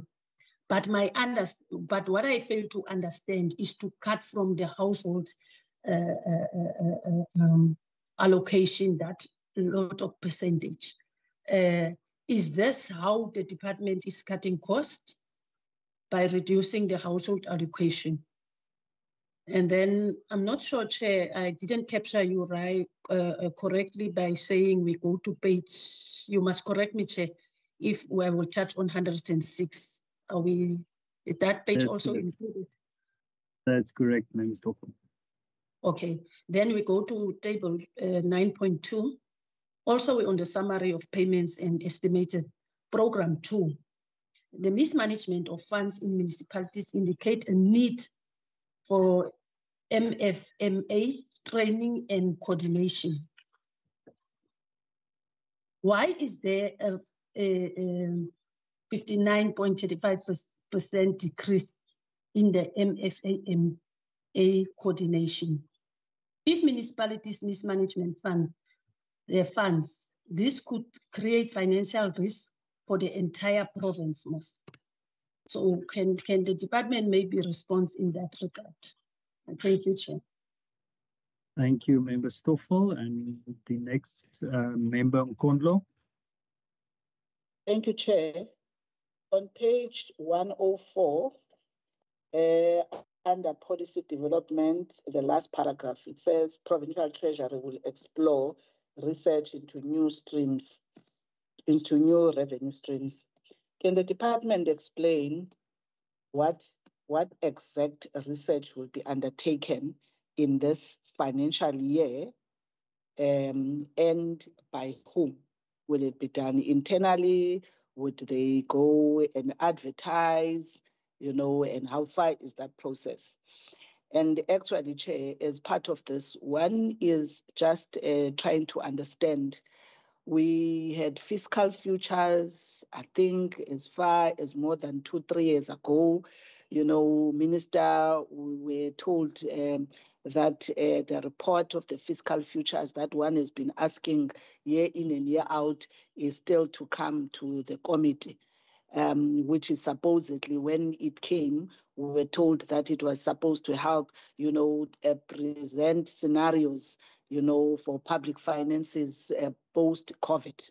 But it seems we're still doing research around new revenue streams, you know, and there is even, you know, new methods. I remember Premier in the House speaking about a methodology that has been provided to the provincial government to try and predict, you know, in terms of working of a government. So what is this research that every time we are embroiled in new research, you know, what specifically will this particular research going to be dealing with, and who is going to be doing it?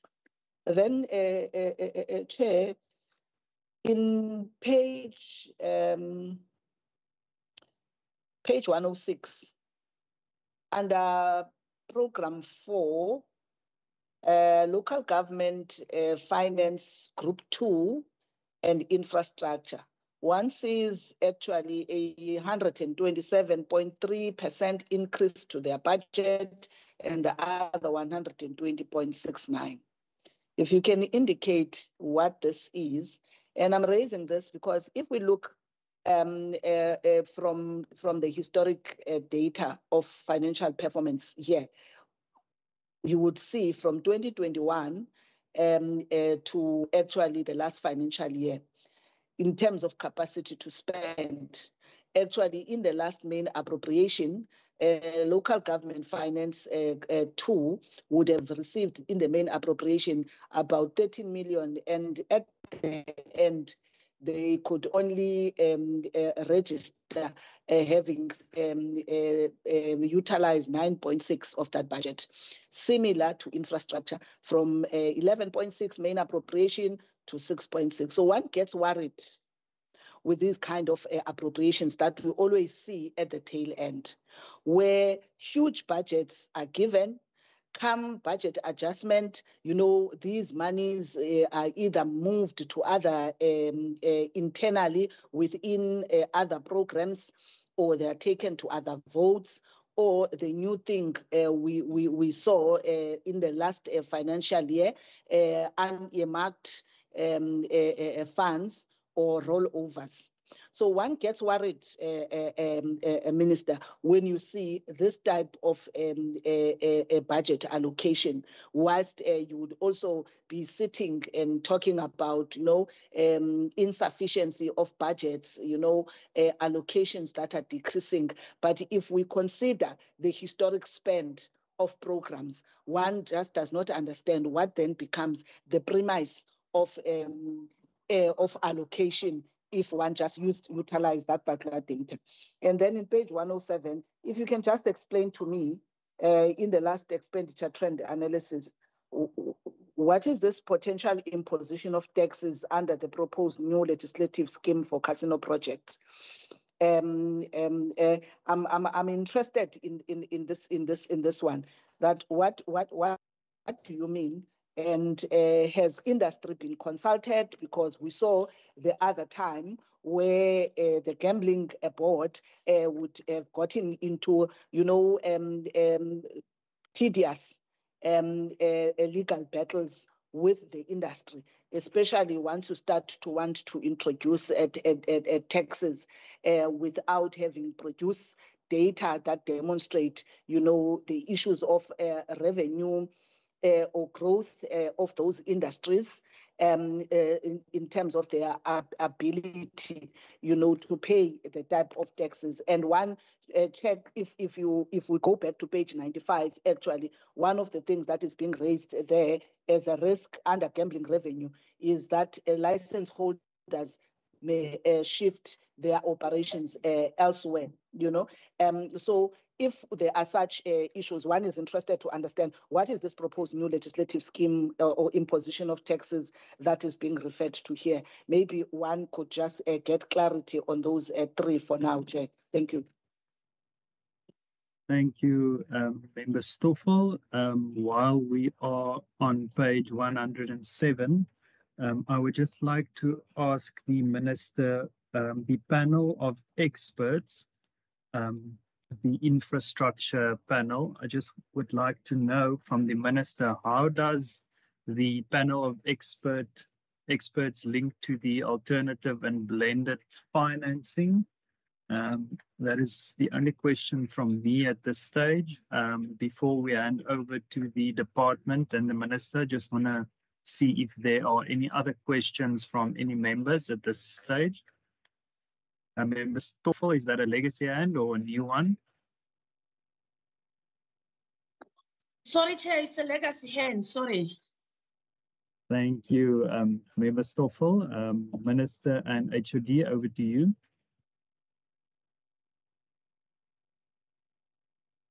Thank you so much. I'm hoping that my video will last long enough so that I can keep it on for the answering session.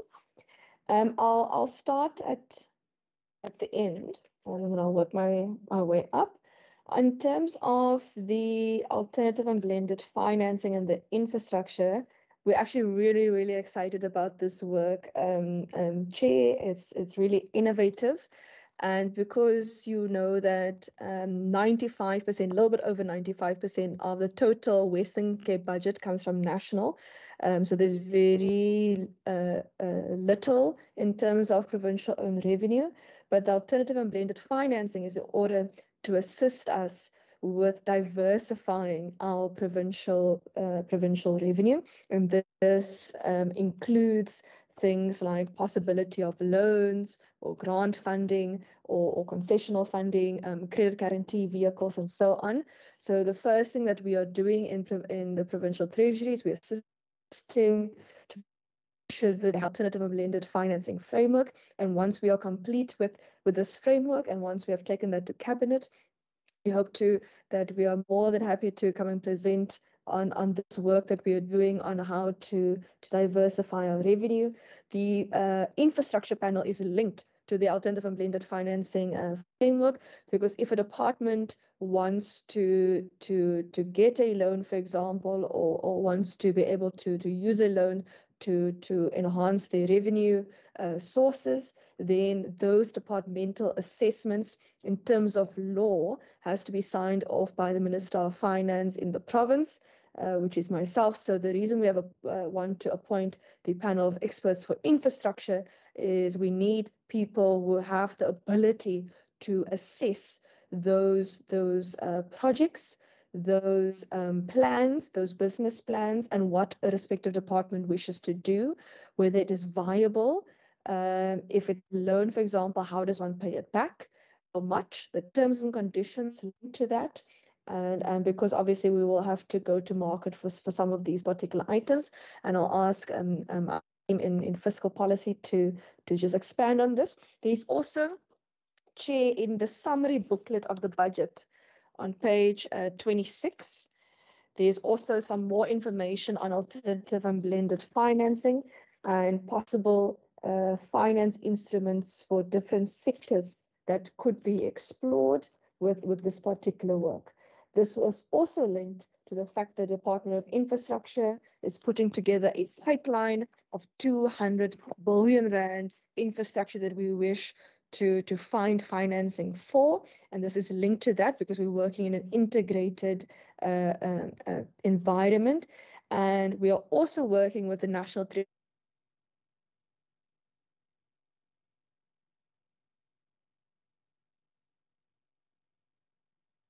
Minister, we lost you at the national. We lost you at the National Treasury part. That's fine. We lost you at the National Treasury part. Okay.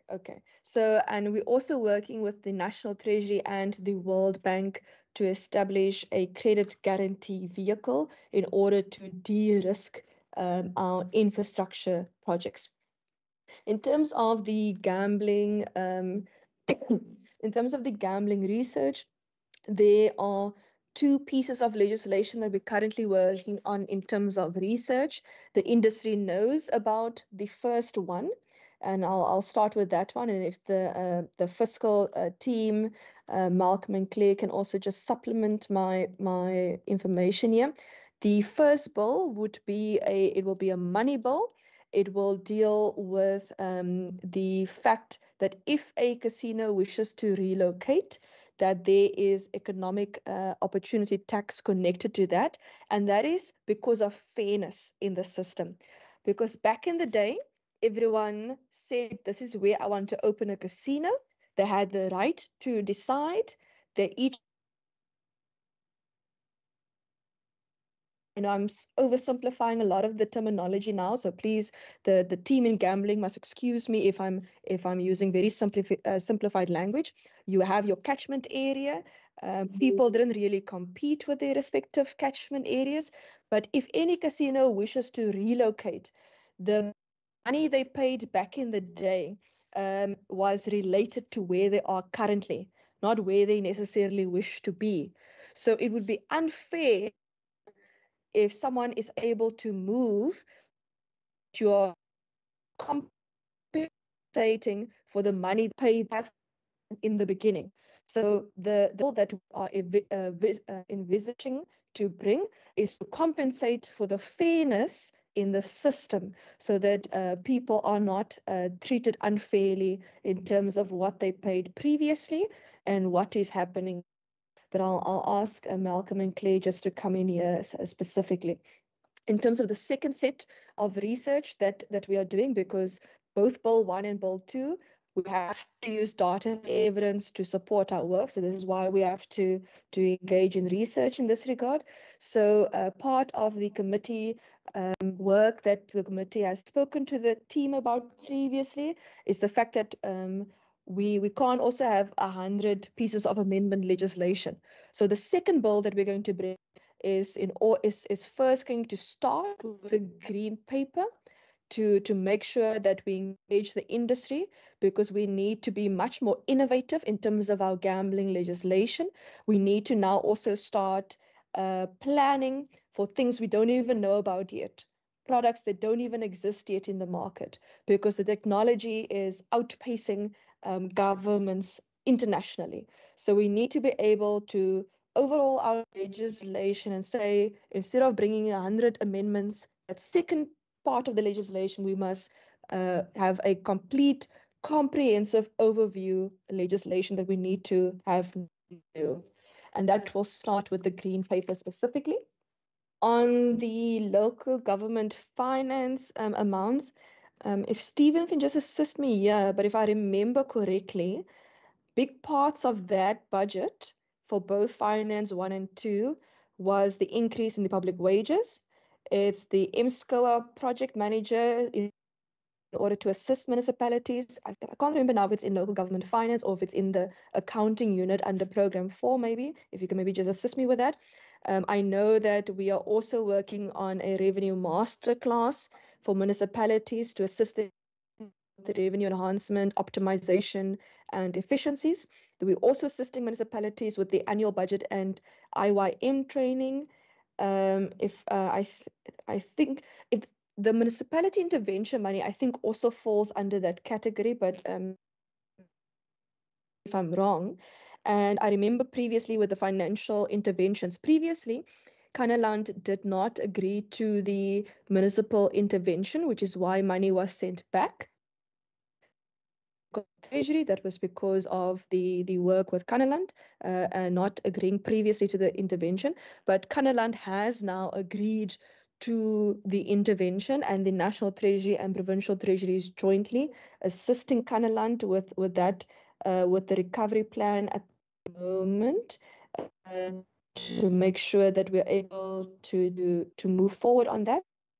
But Stephen and HOD, if you can just assist me there, because I can't remember now if it falls under that particular subsection or if it's a different section. In terms of the fiscal futures, Chair, we are more than happy to present on the fiscal futures. We've already started using it. It's an econometric tool, and we are happy to present on that. And what it does is, as it forecasts scenarios based on assumptions that you put into the tool, and as announced during the budget speech, for the first time, we can now also use it to forecast national growth. So the provincial treasury has been able to forecast national growth based on current assumptions. And as assumptions change, as the economic and fiscal environment changes, we can then update those assumptions and then see what the model throws back at us in terms of those respective scenarios. A good example is currently the provincial treasury is forecasting national growth lower than what the national treasury is forecasting national growth for, which obviously also has possible implications for the national budget, because then the question is the national budget based on the correct original assumptions? In terms of the new revenue streams, I've touched a lot about that in terms of alternative and blended financing, but HOD and our fiscal team under Taryn them, maybe if I've missed something there specifically, on the new revenue streams. We're also helping municipalities with their revenue for their long-term financial planning, and I've touched on this a bit in terms of the grant funding that we're giving to municipalities. Municipality funding in the, just have a look here, 10 financial management funding on page 102. Oh, okay. That financial management on 102, and maybe Anna-Marie might want to come in here, our CFO, that's in program 1, dealing majority with administration of our vote. So I just need to check, Anna-Marie, if, because to my knowledge, that financial management deals with our vote as a treasury and not financial management that we're assisting municipalities and departments with. Household allocation on page 99. HOD, maybe if you can just come there. I'm just trying to remember what that particular allocation was for. I can't remember if that is for bursaries or if it relates to official salary and so on, but if maybe you can just assist there.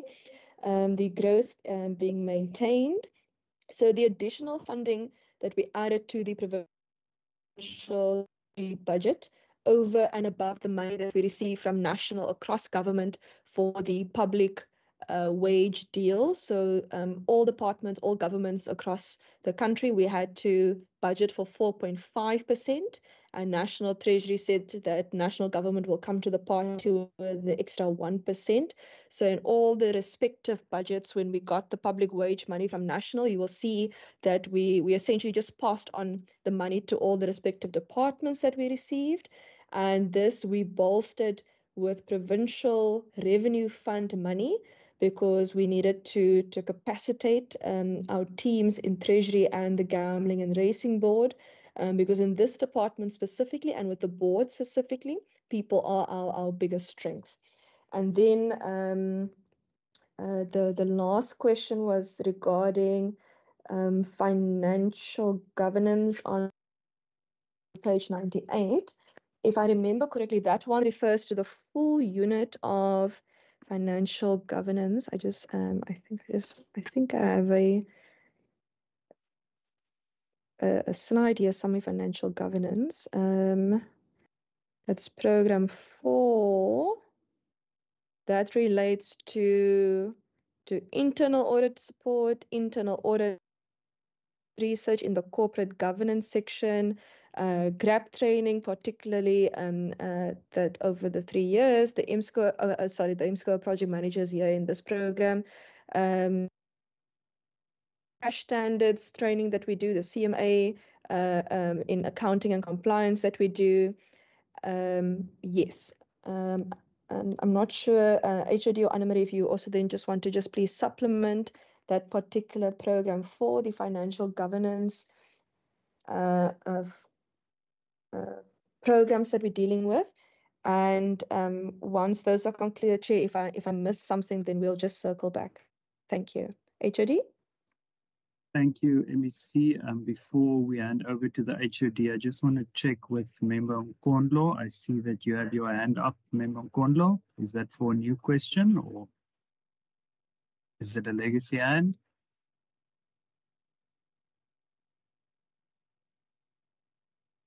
HOD, over to you. Okay. Thank you, Chair. Thank you, Minister. So I think a number of questions, but maybe just to augment what Ministers indicated. So we, in terms of the what was noticed in terms of the changes in the allocation to various programs as it relates to pages 96, 98, 1999. It is that we, as a provincial treasury, we need to adhere to the spirit and the principle and the founding principle of the PFMA, and hence dealing with accountability and responsibility and being clear in terms of the delineation of the roles there. So what has happened in the past?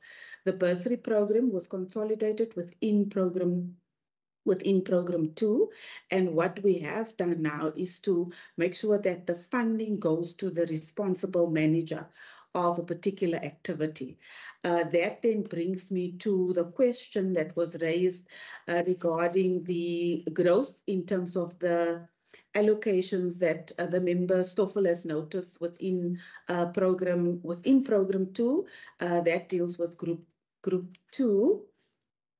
1 and infrastructure in particular. And so group 2, sorry. So the specifics there is in terms of the group 2 allocation. It is in terms of the grant, the capability grant, which is around about 8 million. And then there is also funding in terms of municipal interventions, which is 1.9 million. And then also then there's also capacity in terms of the growth, municipal, that's 2 million. For infrastructure, it is the panel of experts, which is the 4.8 million, and hence the increase there, as well as the filling of the vacant post. So the panel of experts, the chair raised a question whether that is related to our quest to look for alternative and blended financing. It's part of that. So we're looking at putting the panel of experts together in relation to infrastructure, and it covers a whole range of disciplines. It will cover, because when we do get requests, it is going to be expected that we would need to appraise the various projects. The infrastructure team, if need be, can provide further or more detail on that, but it is related, but not entirely exclusively looking at alternatives only.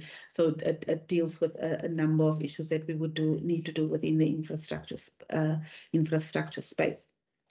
Just in terms of the question that was raised in terms of page 99, and that is the transfer to households. So the amount that's in the book covers the bursary allocation, and the reason why one see the dip is because we would also pay any gratuities, or when people go on early retirement, we would also pay it from that line item. We don't necessarily at the beginning of the financial year, when we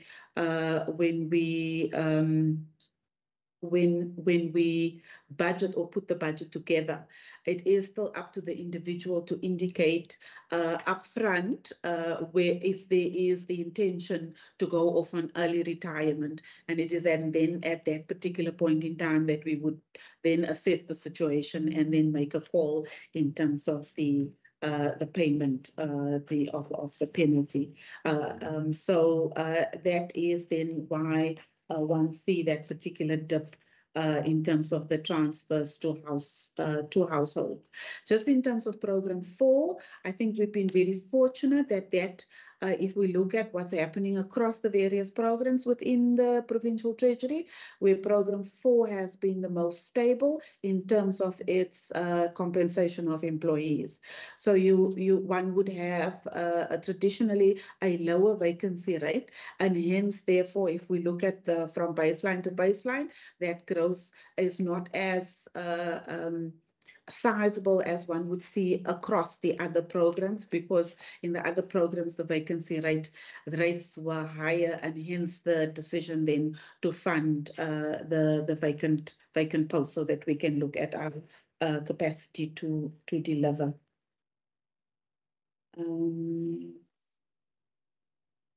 Then just in terms of the research, I think Minister touched on it.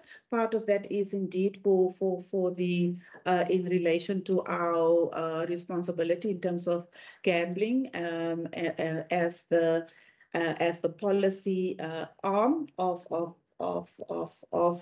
that particular function.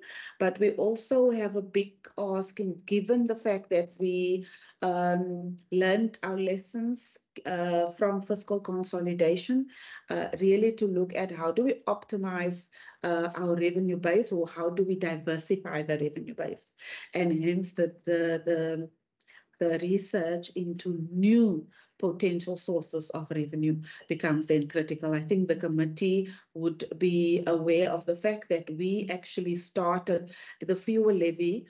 The research was conducted within the Western Cape. We then took that to National Treasury, and then it became, we got approval for the implementation thereof, but it also became a revenue source from which the municipal or districts were funded in the past. So I think we're at a point now where it is important that we look at what are the other potential sources that we can explore in terms of just in our efforts to increase and to enhance, as well as to diversify our revenue portfolio. I think, let me just check with the team. Everybody okay here? Chair, unless I've missed something, I think I've covered the question. Thank you, HOD. Minister, I just want to check with you. Are you covered on this round? Yes, Chair, I'm not sure if I've missed anything, but if I did, please do raise the respective question again with us. Thank you. Thank you, Minister. Members, we are still on page 96 to 110. Are there any more questions on that particular pages, or can we move to the final part? Member Stoffel, and I just want to check if Member Nkondlo is back, but Member Stoffel. Thank you, Chair. Chairperson, I appreciate the response from the Minister and also the department itself.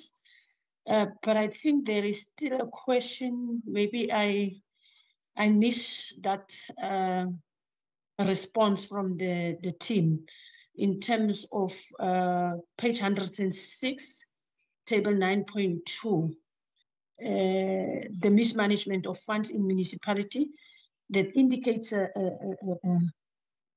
municipal financial management act training. I didn't really hear from the department in response of that, because we are sitting with a problem in the municipalities based on such a challenge in the municipalities. So I want them to respond on that one. They must pardon me if I have missed that. And then also, Chair, I think I can also add my last question, if possible, Chair, through you. Please go ahead, Ms. Stoffel. All right. My last one is then on page 114 and the table 10.1. Also, pardon me if you have touched on it, Minister and HOD. But I want to be more clarified in terms of that. That is pertaining the personnel numbers and cost. So I've noted Chair, that 44.8% of the budget is spent on level 8 to 9 or 8 to 10. That suggested that it is obvious it's a bloated middle management. They got a bloated management, middle management there. How will the department manage the wage bill in the coming years of that middle management? And what is the reason for the decrease in the cost per employee? Because I've noted a decrease in the cost of employee also. I thank you, Chair. Thank you, Member Stoffel. Members, let's include the final part of the Blue Book to this round of questions as well, pages 111 to 128.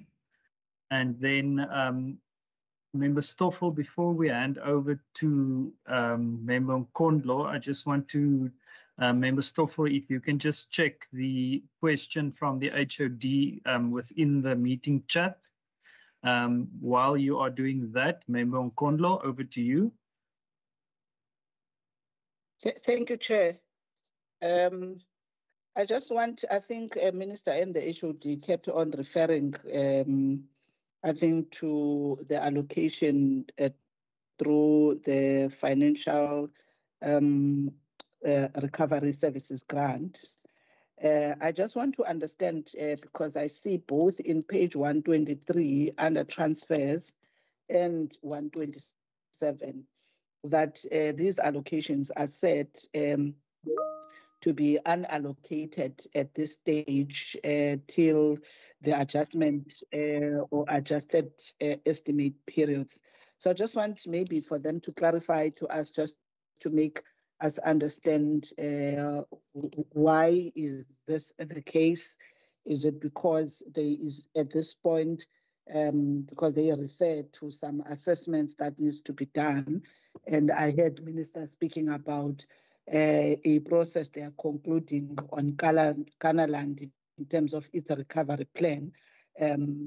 So would this particular grant not be required for such an intervention and to wait for an adjusted estimate period? Maybe I'm missing it. If maybe they can just make me understand what do they mean there. And then, Chair, in page 109, under geographic distribution, if they could explain what is the meaning of efforts to support local businesses inclusion and facilitate post-disaster recovery. What exactly are they referring to there? I see it comes under the trade policy structure service, blah, blah, blah. Maybe I just missed to understand what it means. And I'm not sure. I see the procurement disclosure reports. Unless I am missing them, I thought I recall Minister, the one who is in education now. I think the former minister in the portfolio would have been, championing these disclosure reports, and I've not. I may have been missing them with many of the things that we get to, follow on. Maybe just to check, when are we getting the disclosure report? Is it for the last financial year, the one that is in the book, or are we referring to maybe future years, if they could just be specific? And also my comment, Chair, that one of the things I'm seeing in the classification and payments is actually 130, 163, increase, particularly around consultants and legal fees. I heard that some of that may be to some of the work that is gonna maybe happen with the gambling board, but maybe one can get a more clarity regarding that. And my last one is on 113 on the appointment of a resource dedicated to advancing the MSCOA strategy in the province. Can they explain what is the meaning of appointment of a resource Is it appointing of an employee in the staff of the department? Is it appointing a consultant? What exactly is the meaning of this resource, and where is this particular function being delivered in the current or in the past to date? Thank you, Chair. Thank you, Member Nkondlo. Member Constable. Chair, thank you very much. Chair, allow me to piggyback on what Member Stoffel was asking with regards to the vacancies, but mine is just to check what is happening with the high vacancy rate in government at the moment in this Parliament. Are we saving MEC by not filling the vacancies? If so, how much are we really saving from not filling specifically critical positions in all departments? Thank you, Chair. Thank you, Member Constable. Before I hand over to the Minister and the HOD, any more questions on pages 111 to 128 from any of the members? I do not see any hands. Minister and HOD, over to you. Thank you so much. On the vacancies in the department, Chair, you may know that we were before SCOPA previously to indicate SCOPA asked us how are we going to prioritize the filling of our vacancies, and we are definitely prioritizing the filling of our vacancies specifically, and also making sure that we are able to capacitate our team through not only making sure that the capacity is we have enough funding for it, as well as making sure that we invest in technology in order to alleviate some of the workload upon our people. I'm just going to ask HOD if you can just assist with the specific numbers and across government. I know that the committee might see in the next few months that some of these items or positions have already been filled. So that is already in process of coming down in terms of the percentage for the Treasury specifically. In terms of the consultants and legal fees, as the member knows that the Provincial Treasury, on behalf of the Western Cape government, we said we will challenge the Public Procurement Act because the Public Procurement Act affects, I think, in the province. So in relation to that, we will be challenging the Public Procurement Act. And in this regard, we have to budget then for respective legal fees. There are also other consultants that we budget for example, the payroll we wrote in-house last year, but the Mero we still used consultants for. I think the infrastructure panel also falls under that amount, which is a new innovation that we're bringing in.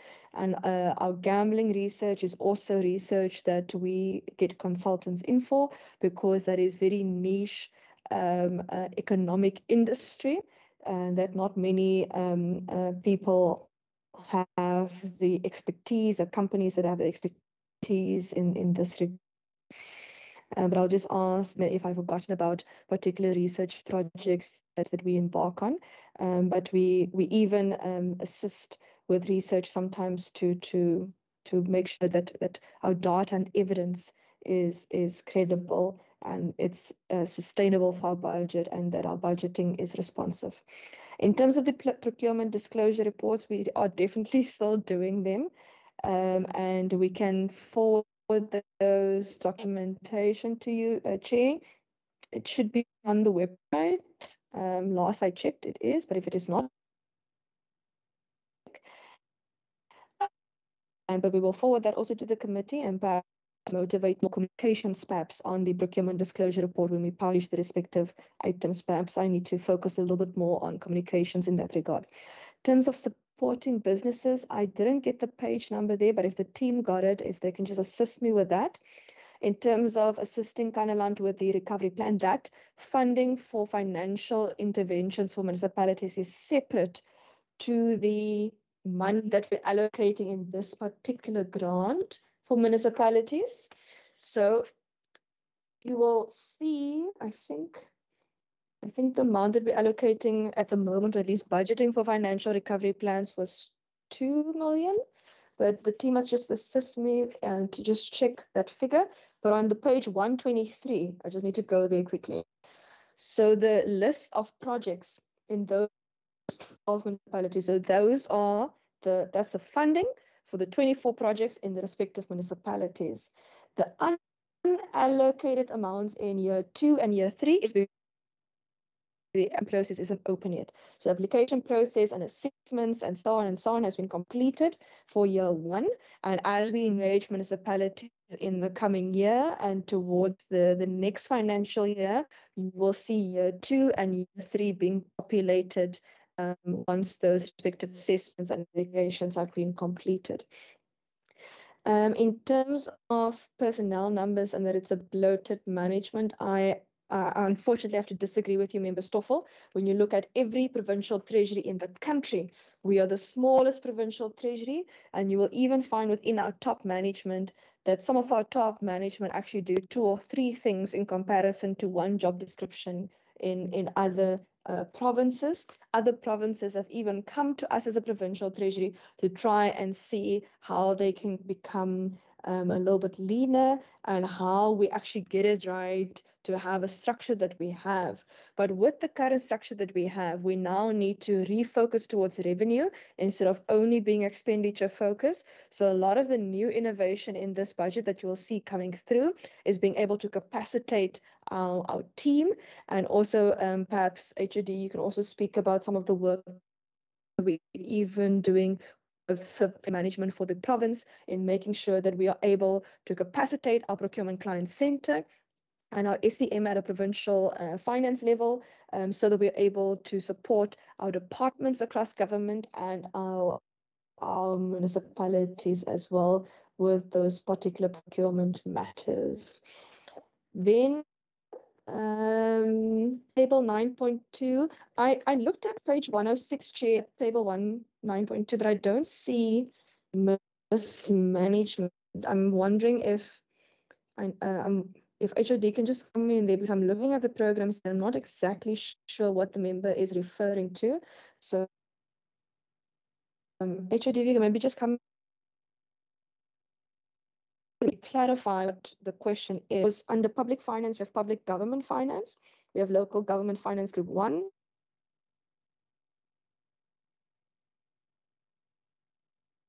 Infrastructure, and for example, Infrastructure Director Ziad was appointed recently, and he assists with work with Annalise, and Ziad then they assist with work there.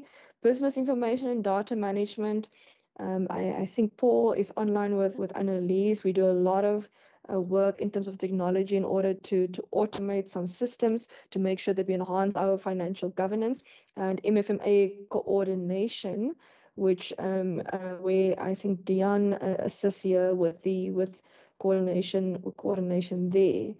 So maybe HOD, and then if I did miss something, if we miss something as a team member, can maybe just clarify that aspect. Thank you so much. Thank you, Minister, and thank you to the Chair. Let me start off with the last part, Minister. So the question refers to MFMA coordination. And I think, Member Stoffel, when in the previous round, I explained that we had the bursary funding consolidated and centralized. And this was the sub-program within which this was centralized. And hence we see the decline because we then allocated the funding to where the responsibility lies. So that explains what's happening in terms of the MFMA coordination allocation. Then just in terms of the research, I think we've dealt with the research. The consultants part is dealing with the revenue side, so it's on fiscal policy. Then also in terms of municipal interventions, we've already mentioned the panel of experts that we are looking at, as well as the MSCOA project manager. So that is how we intend spending the allocation as it relates to goods and services, but in particular consultants. Then just in terms of the MSCOA, so currently we are it's the accounting team, local government accounting team, working together with local government public finance, but local government accounting and the head of governance and asset management is taking responsibility for that. So I'm going to ask Isaac just to come in and provide a little bit more detail. And then there was a question around the PDR. So I'm going to also ask Isaac or Nadia just to come in. We in terms of that, but to say that we are continuing with that, and we have published information on our website. I think the issues around 114 and the level 9, I think Minister already responded to that, but let me just also add that a bracket of employees is usually the entry level for Provincial Treasury. And so that is where one would find the majority of the staff. We know that we have a fairly flat structure. And that is also in relation to the point that we tried to make when we came to the committee around what we want to do in terms of staff well-being, and that is just to look at how do we really what are the levers that we pull on to ensure that we are not overburdening the staff with the load of work that needs to happen. And so we need to look at the structure as in line with the direction of travel in terms of our strategy moving forward up to 2030. The Minister covered the unallocated amounts. I'm going to ask Isaac just in terms of the MSCOA and the PDR. Thanks, Chair, through you.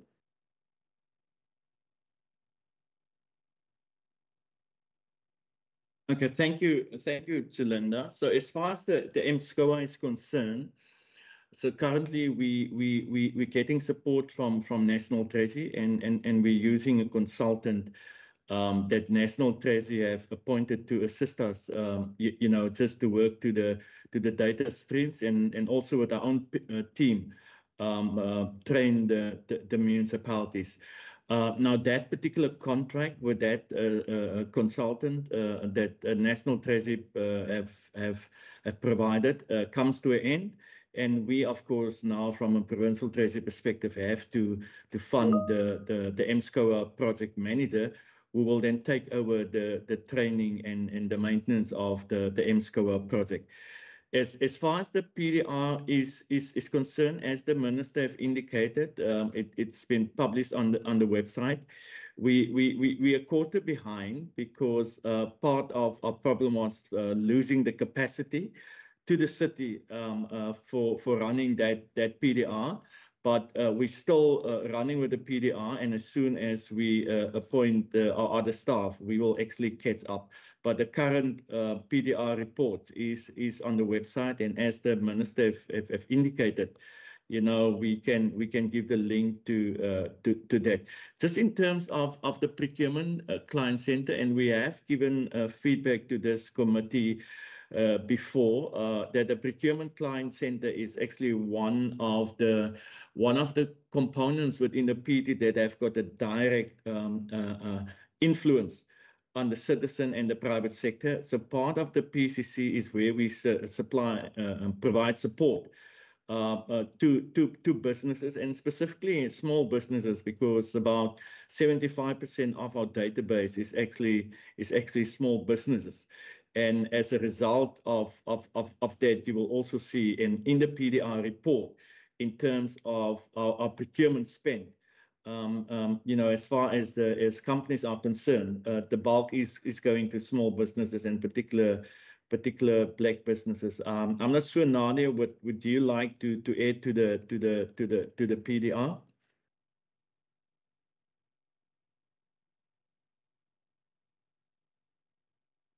I think you have me covered. I think there's and we on the APPs, the PDR is a quarter late, so the next publication will be the third quarter one, with the annual one in the first quarter of next year.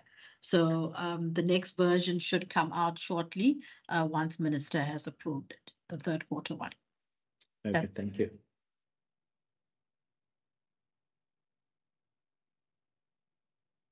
Thank you, Chair. Okay.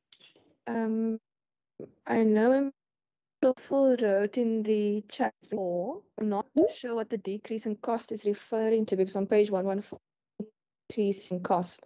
So we're going from 303 personnel numbers in 24-25 to 386. 25 and then we're going from cost of 7.9 to 264.3. So maybe if otherwise, if maybe we can also send written information if there's particular interest in information on that. Thank you, Chair. Thank you, Minister. Members, can we do a final round of questions, comments, follow-ups? Member Stoffel, we can include your question in our resolutions, or you are welcome to pose the question again. But any other final questions or comments to the department from any members?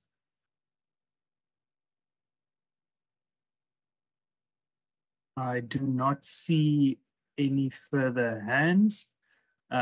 Before we conclude, I would also just like to allow, if there are any members of the public online, Ms. Adams, if you can please just help me check if there are any members of the public online. If there are any questions to the department from any members of the public, you are welcome to pose them now.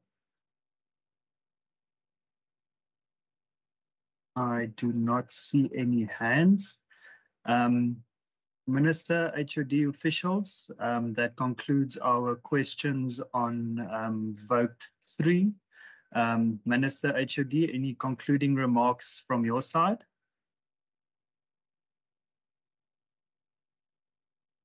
Chair, I just want to say thank you so much.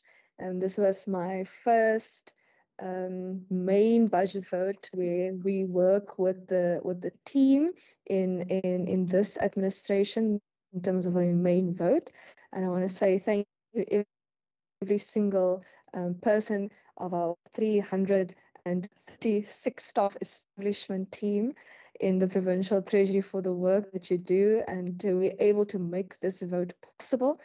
To the members and yourself in the committee and yourself as chair, thank you so much for the questions that you ask. As I said in SCOPA previously, that these questions also assist us to make sure that we refine our work, that we improve our work, and that whatever we do is in the best interest for the residents of our province. You will see that the programs, the new programs, as well as the baseline programs, has a big focus on fairness, on value for money, on innovation and trust. We have a big push under these values for making sure that we have fairness in our research. You will see this especially within gambling research. In value for money, we are making sure that we are capacitating our board, that we are going to have our expenditure reviews, that we are going to strengthen our procurement, that we are going to even host a smart procurement conference and a revenue masterclass. In trust, you will see that we will be supporting municipalities with the funds. We will be publishing data and evidence across our MERO, our PERO, our local government budget publication, MTBPS and budget documentation. We will spend over 63 million rand over the MTF for financial management capacity grant for municipalities for 24 projects over 12 municipalities. We will prioritize filling our vacancies and appointing an MSCO project manager to assist municipalities with this data string work, and in innovation particularly, we will complete our alternative and blended financing framework. We will have dedicated capacity to explore alternative revenue sources for the province. We will appoint an infrastructure panel of experts and work with our departments in terms of alternative and blended financing. And we will work with the National Treasury and the World Bank to establish a credit guarantee vehicle to de-risk infrastructure projects. And we will also be embarking on evergreening our systems, our legacy systems, our ICT systems, the work that we're doing on the Provincial Treasury Data Center.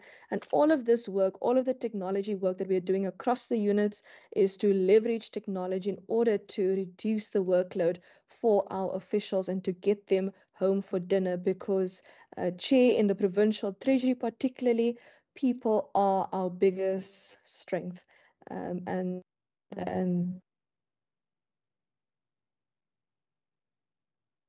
a journey with me. Today is the 2nd of April. We are almost at the 10-month mark of my term in office, and I really do thank her for being able to lead this department with the integrity, with responsiveness and the accountability that she espouses on a daily level. Thank you so much. Thank you, Minister. HOD, anything from your side?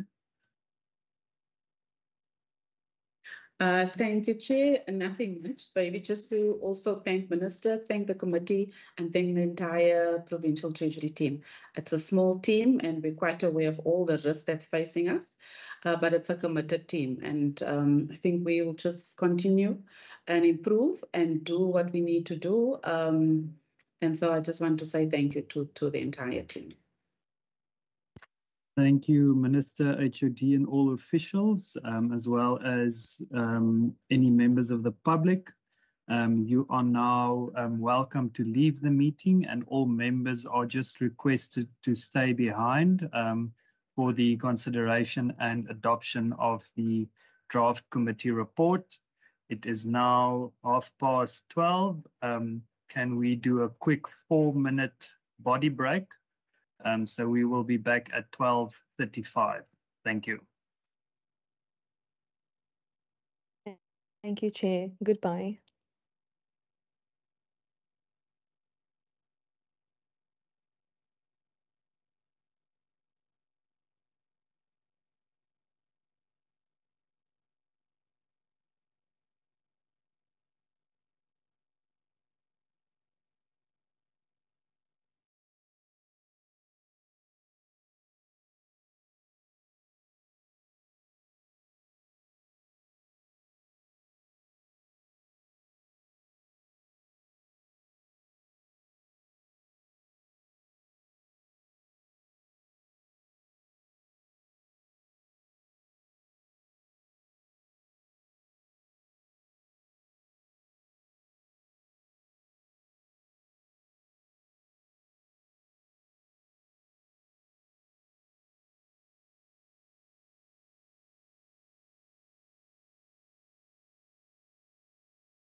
Thank you. If you can just inform us when we can start.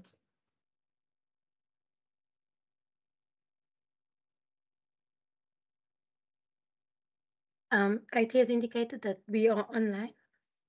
Perfect. Thank you so much, members. We will now move to the consideration and adoption of a draft committee report for vote 3. I will ask that members indicate whether they support or do not support the vote.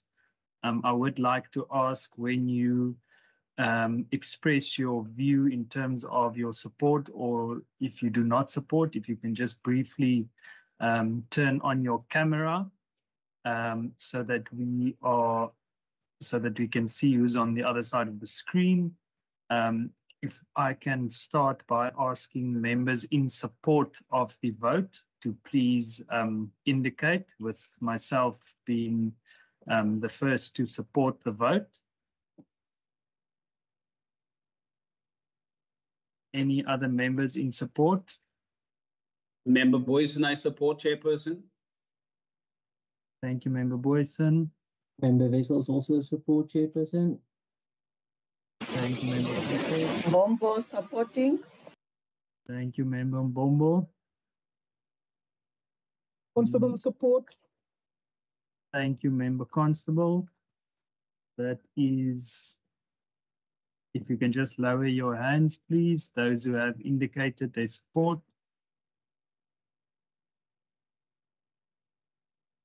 Thank you so much. Members who do not support the vote, if you can please indicate so.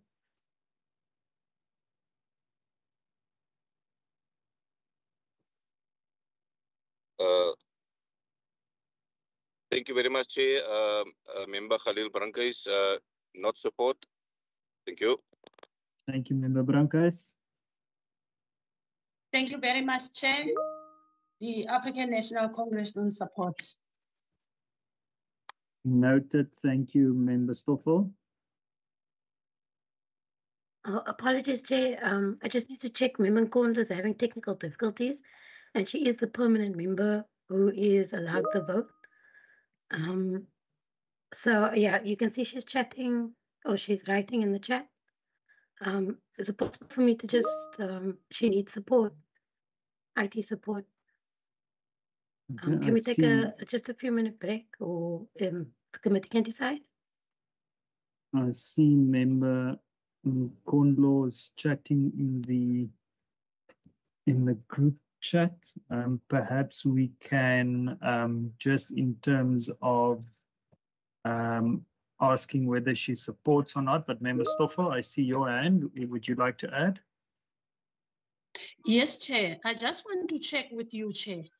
In the absence of the member of the committee, like in the instance of Comrade Nkondlo, Member Nkondlo, the alternate is here, and that gives me powers to do so. So I'm not with the official there. If you can maybe explain, but also taking note that Member Nkondlo is writing something obvious. But I just want to be clarified on this. Thanks, Chair. Thank you, Member Stoffel. I do see that Member Nkondlo indicated in the group chat to register the ANC's minority vote not to support the budget, to support this vote.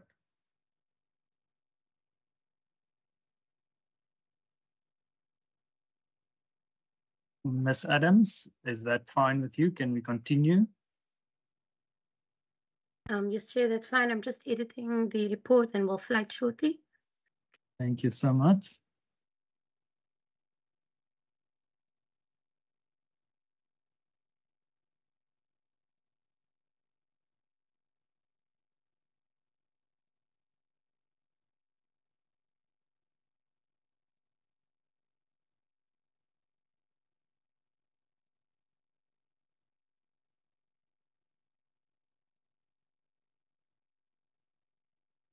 Chair. Yes, Member Stoffel. Stoffel. Yes, Chair. There was this question that I wanted to be clarified by yourself and maybe the official. in terms of the alternate. Because CF experienced the past since we started with technical problems. And what if she couldn't express her vote whilst the alternate is in the meeting? Thank you, Member Stoffel. As I understand the process, if you have completed the official alternate form for the permanent member, you have the voting rights of a permanent member, but I will just check with the procedural officer, Ms. Adams. How does the process work? Thank you, Chair. Yes, you are correct. If Member Stoffel has officially been delegated that alternate member for Member Nkondlo, then she would have the voting right. The point was just that Member Nkondlo was still in the meeting and we needed to double check first. Thank you, Ms. Adams. And did you receive a request for Member Stoffel to be the alternate for Member Nkondlo? I have not. Okay. Thank you, Ms. Adams. Member Stoffel, is that, do you understand it in that way? Yes, Chair, I understand. Thank you. Thank you, Member Stoffel. Okay, so the report will read as follows. Let me just enlarge it on my screen. The report on the Standing Committee on Finance, Vote 3, Provincial Treasury in the schedule to the Western Cape Appropriation Bill B2-2025, dated the 2nd April 2025, that the Standing Committee on Finance report that it considered Vote 3, Provincial Treasury in the schedule to the Western Cape Appropriation Bill B2-2025, referred to the committee in terms of Standing Rule 188, and that it supports the vote referred to it. In terms of Standing Rule 90, the African National Congress and Al-Jamaa expressed a minority view to not support the vote. Members, thank you very much. That is our business in terms of the draft committee report. We will now just briefly deal with committee resolutions or requests for more information. Ms. Adams, I see your hand. Apologies, Chair. I think we need to adopt the report or request for the adoption.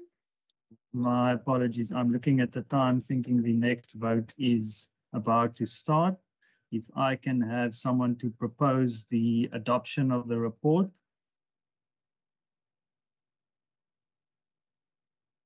Dirk Wessels proposes.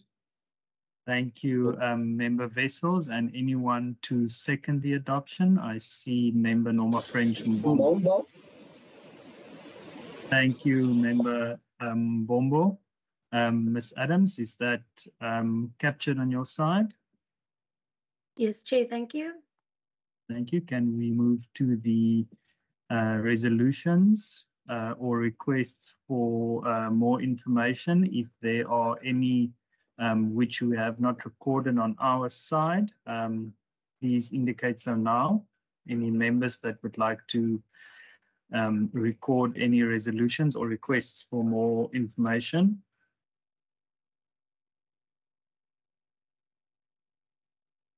I do not see any hands at this stage. Members, that is our business of the day. Thank you very much to everyone who's joined, and thank you for participating in the Vote 3 Provincial Treasury. We will see you in the next vote starting at 2 o'clock. This meeting is now adjourned. Thank you. Thanks, Jay.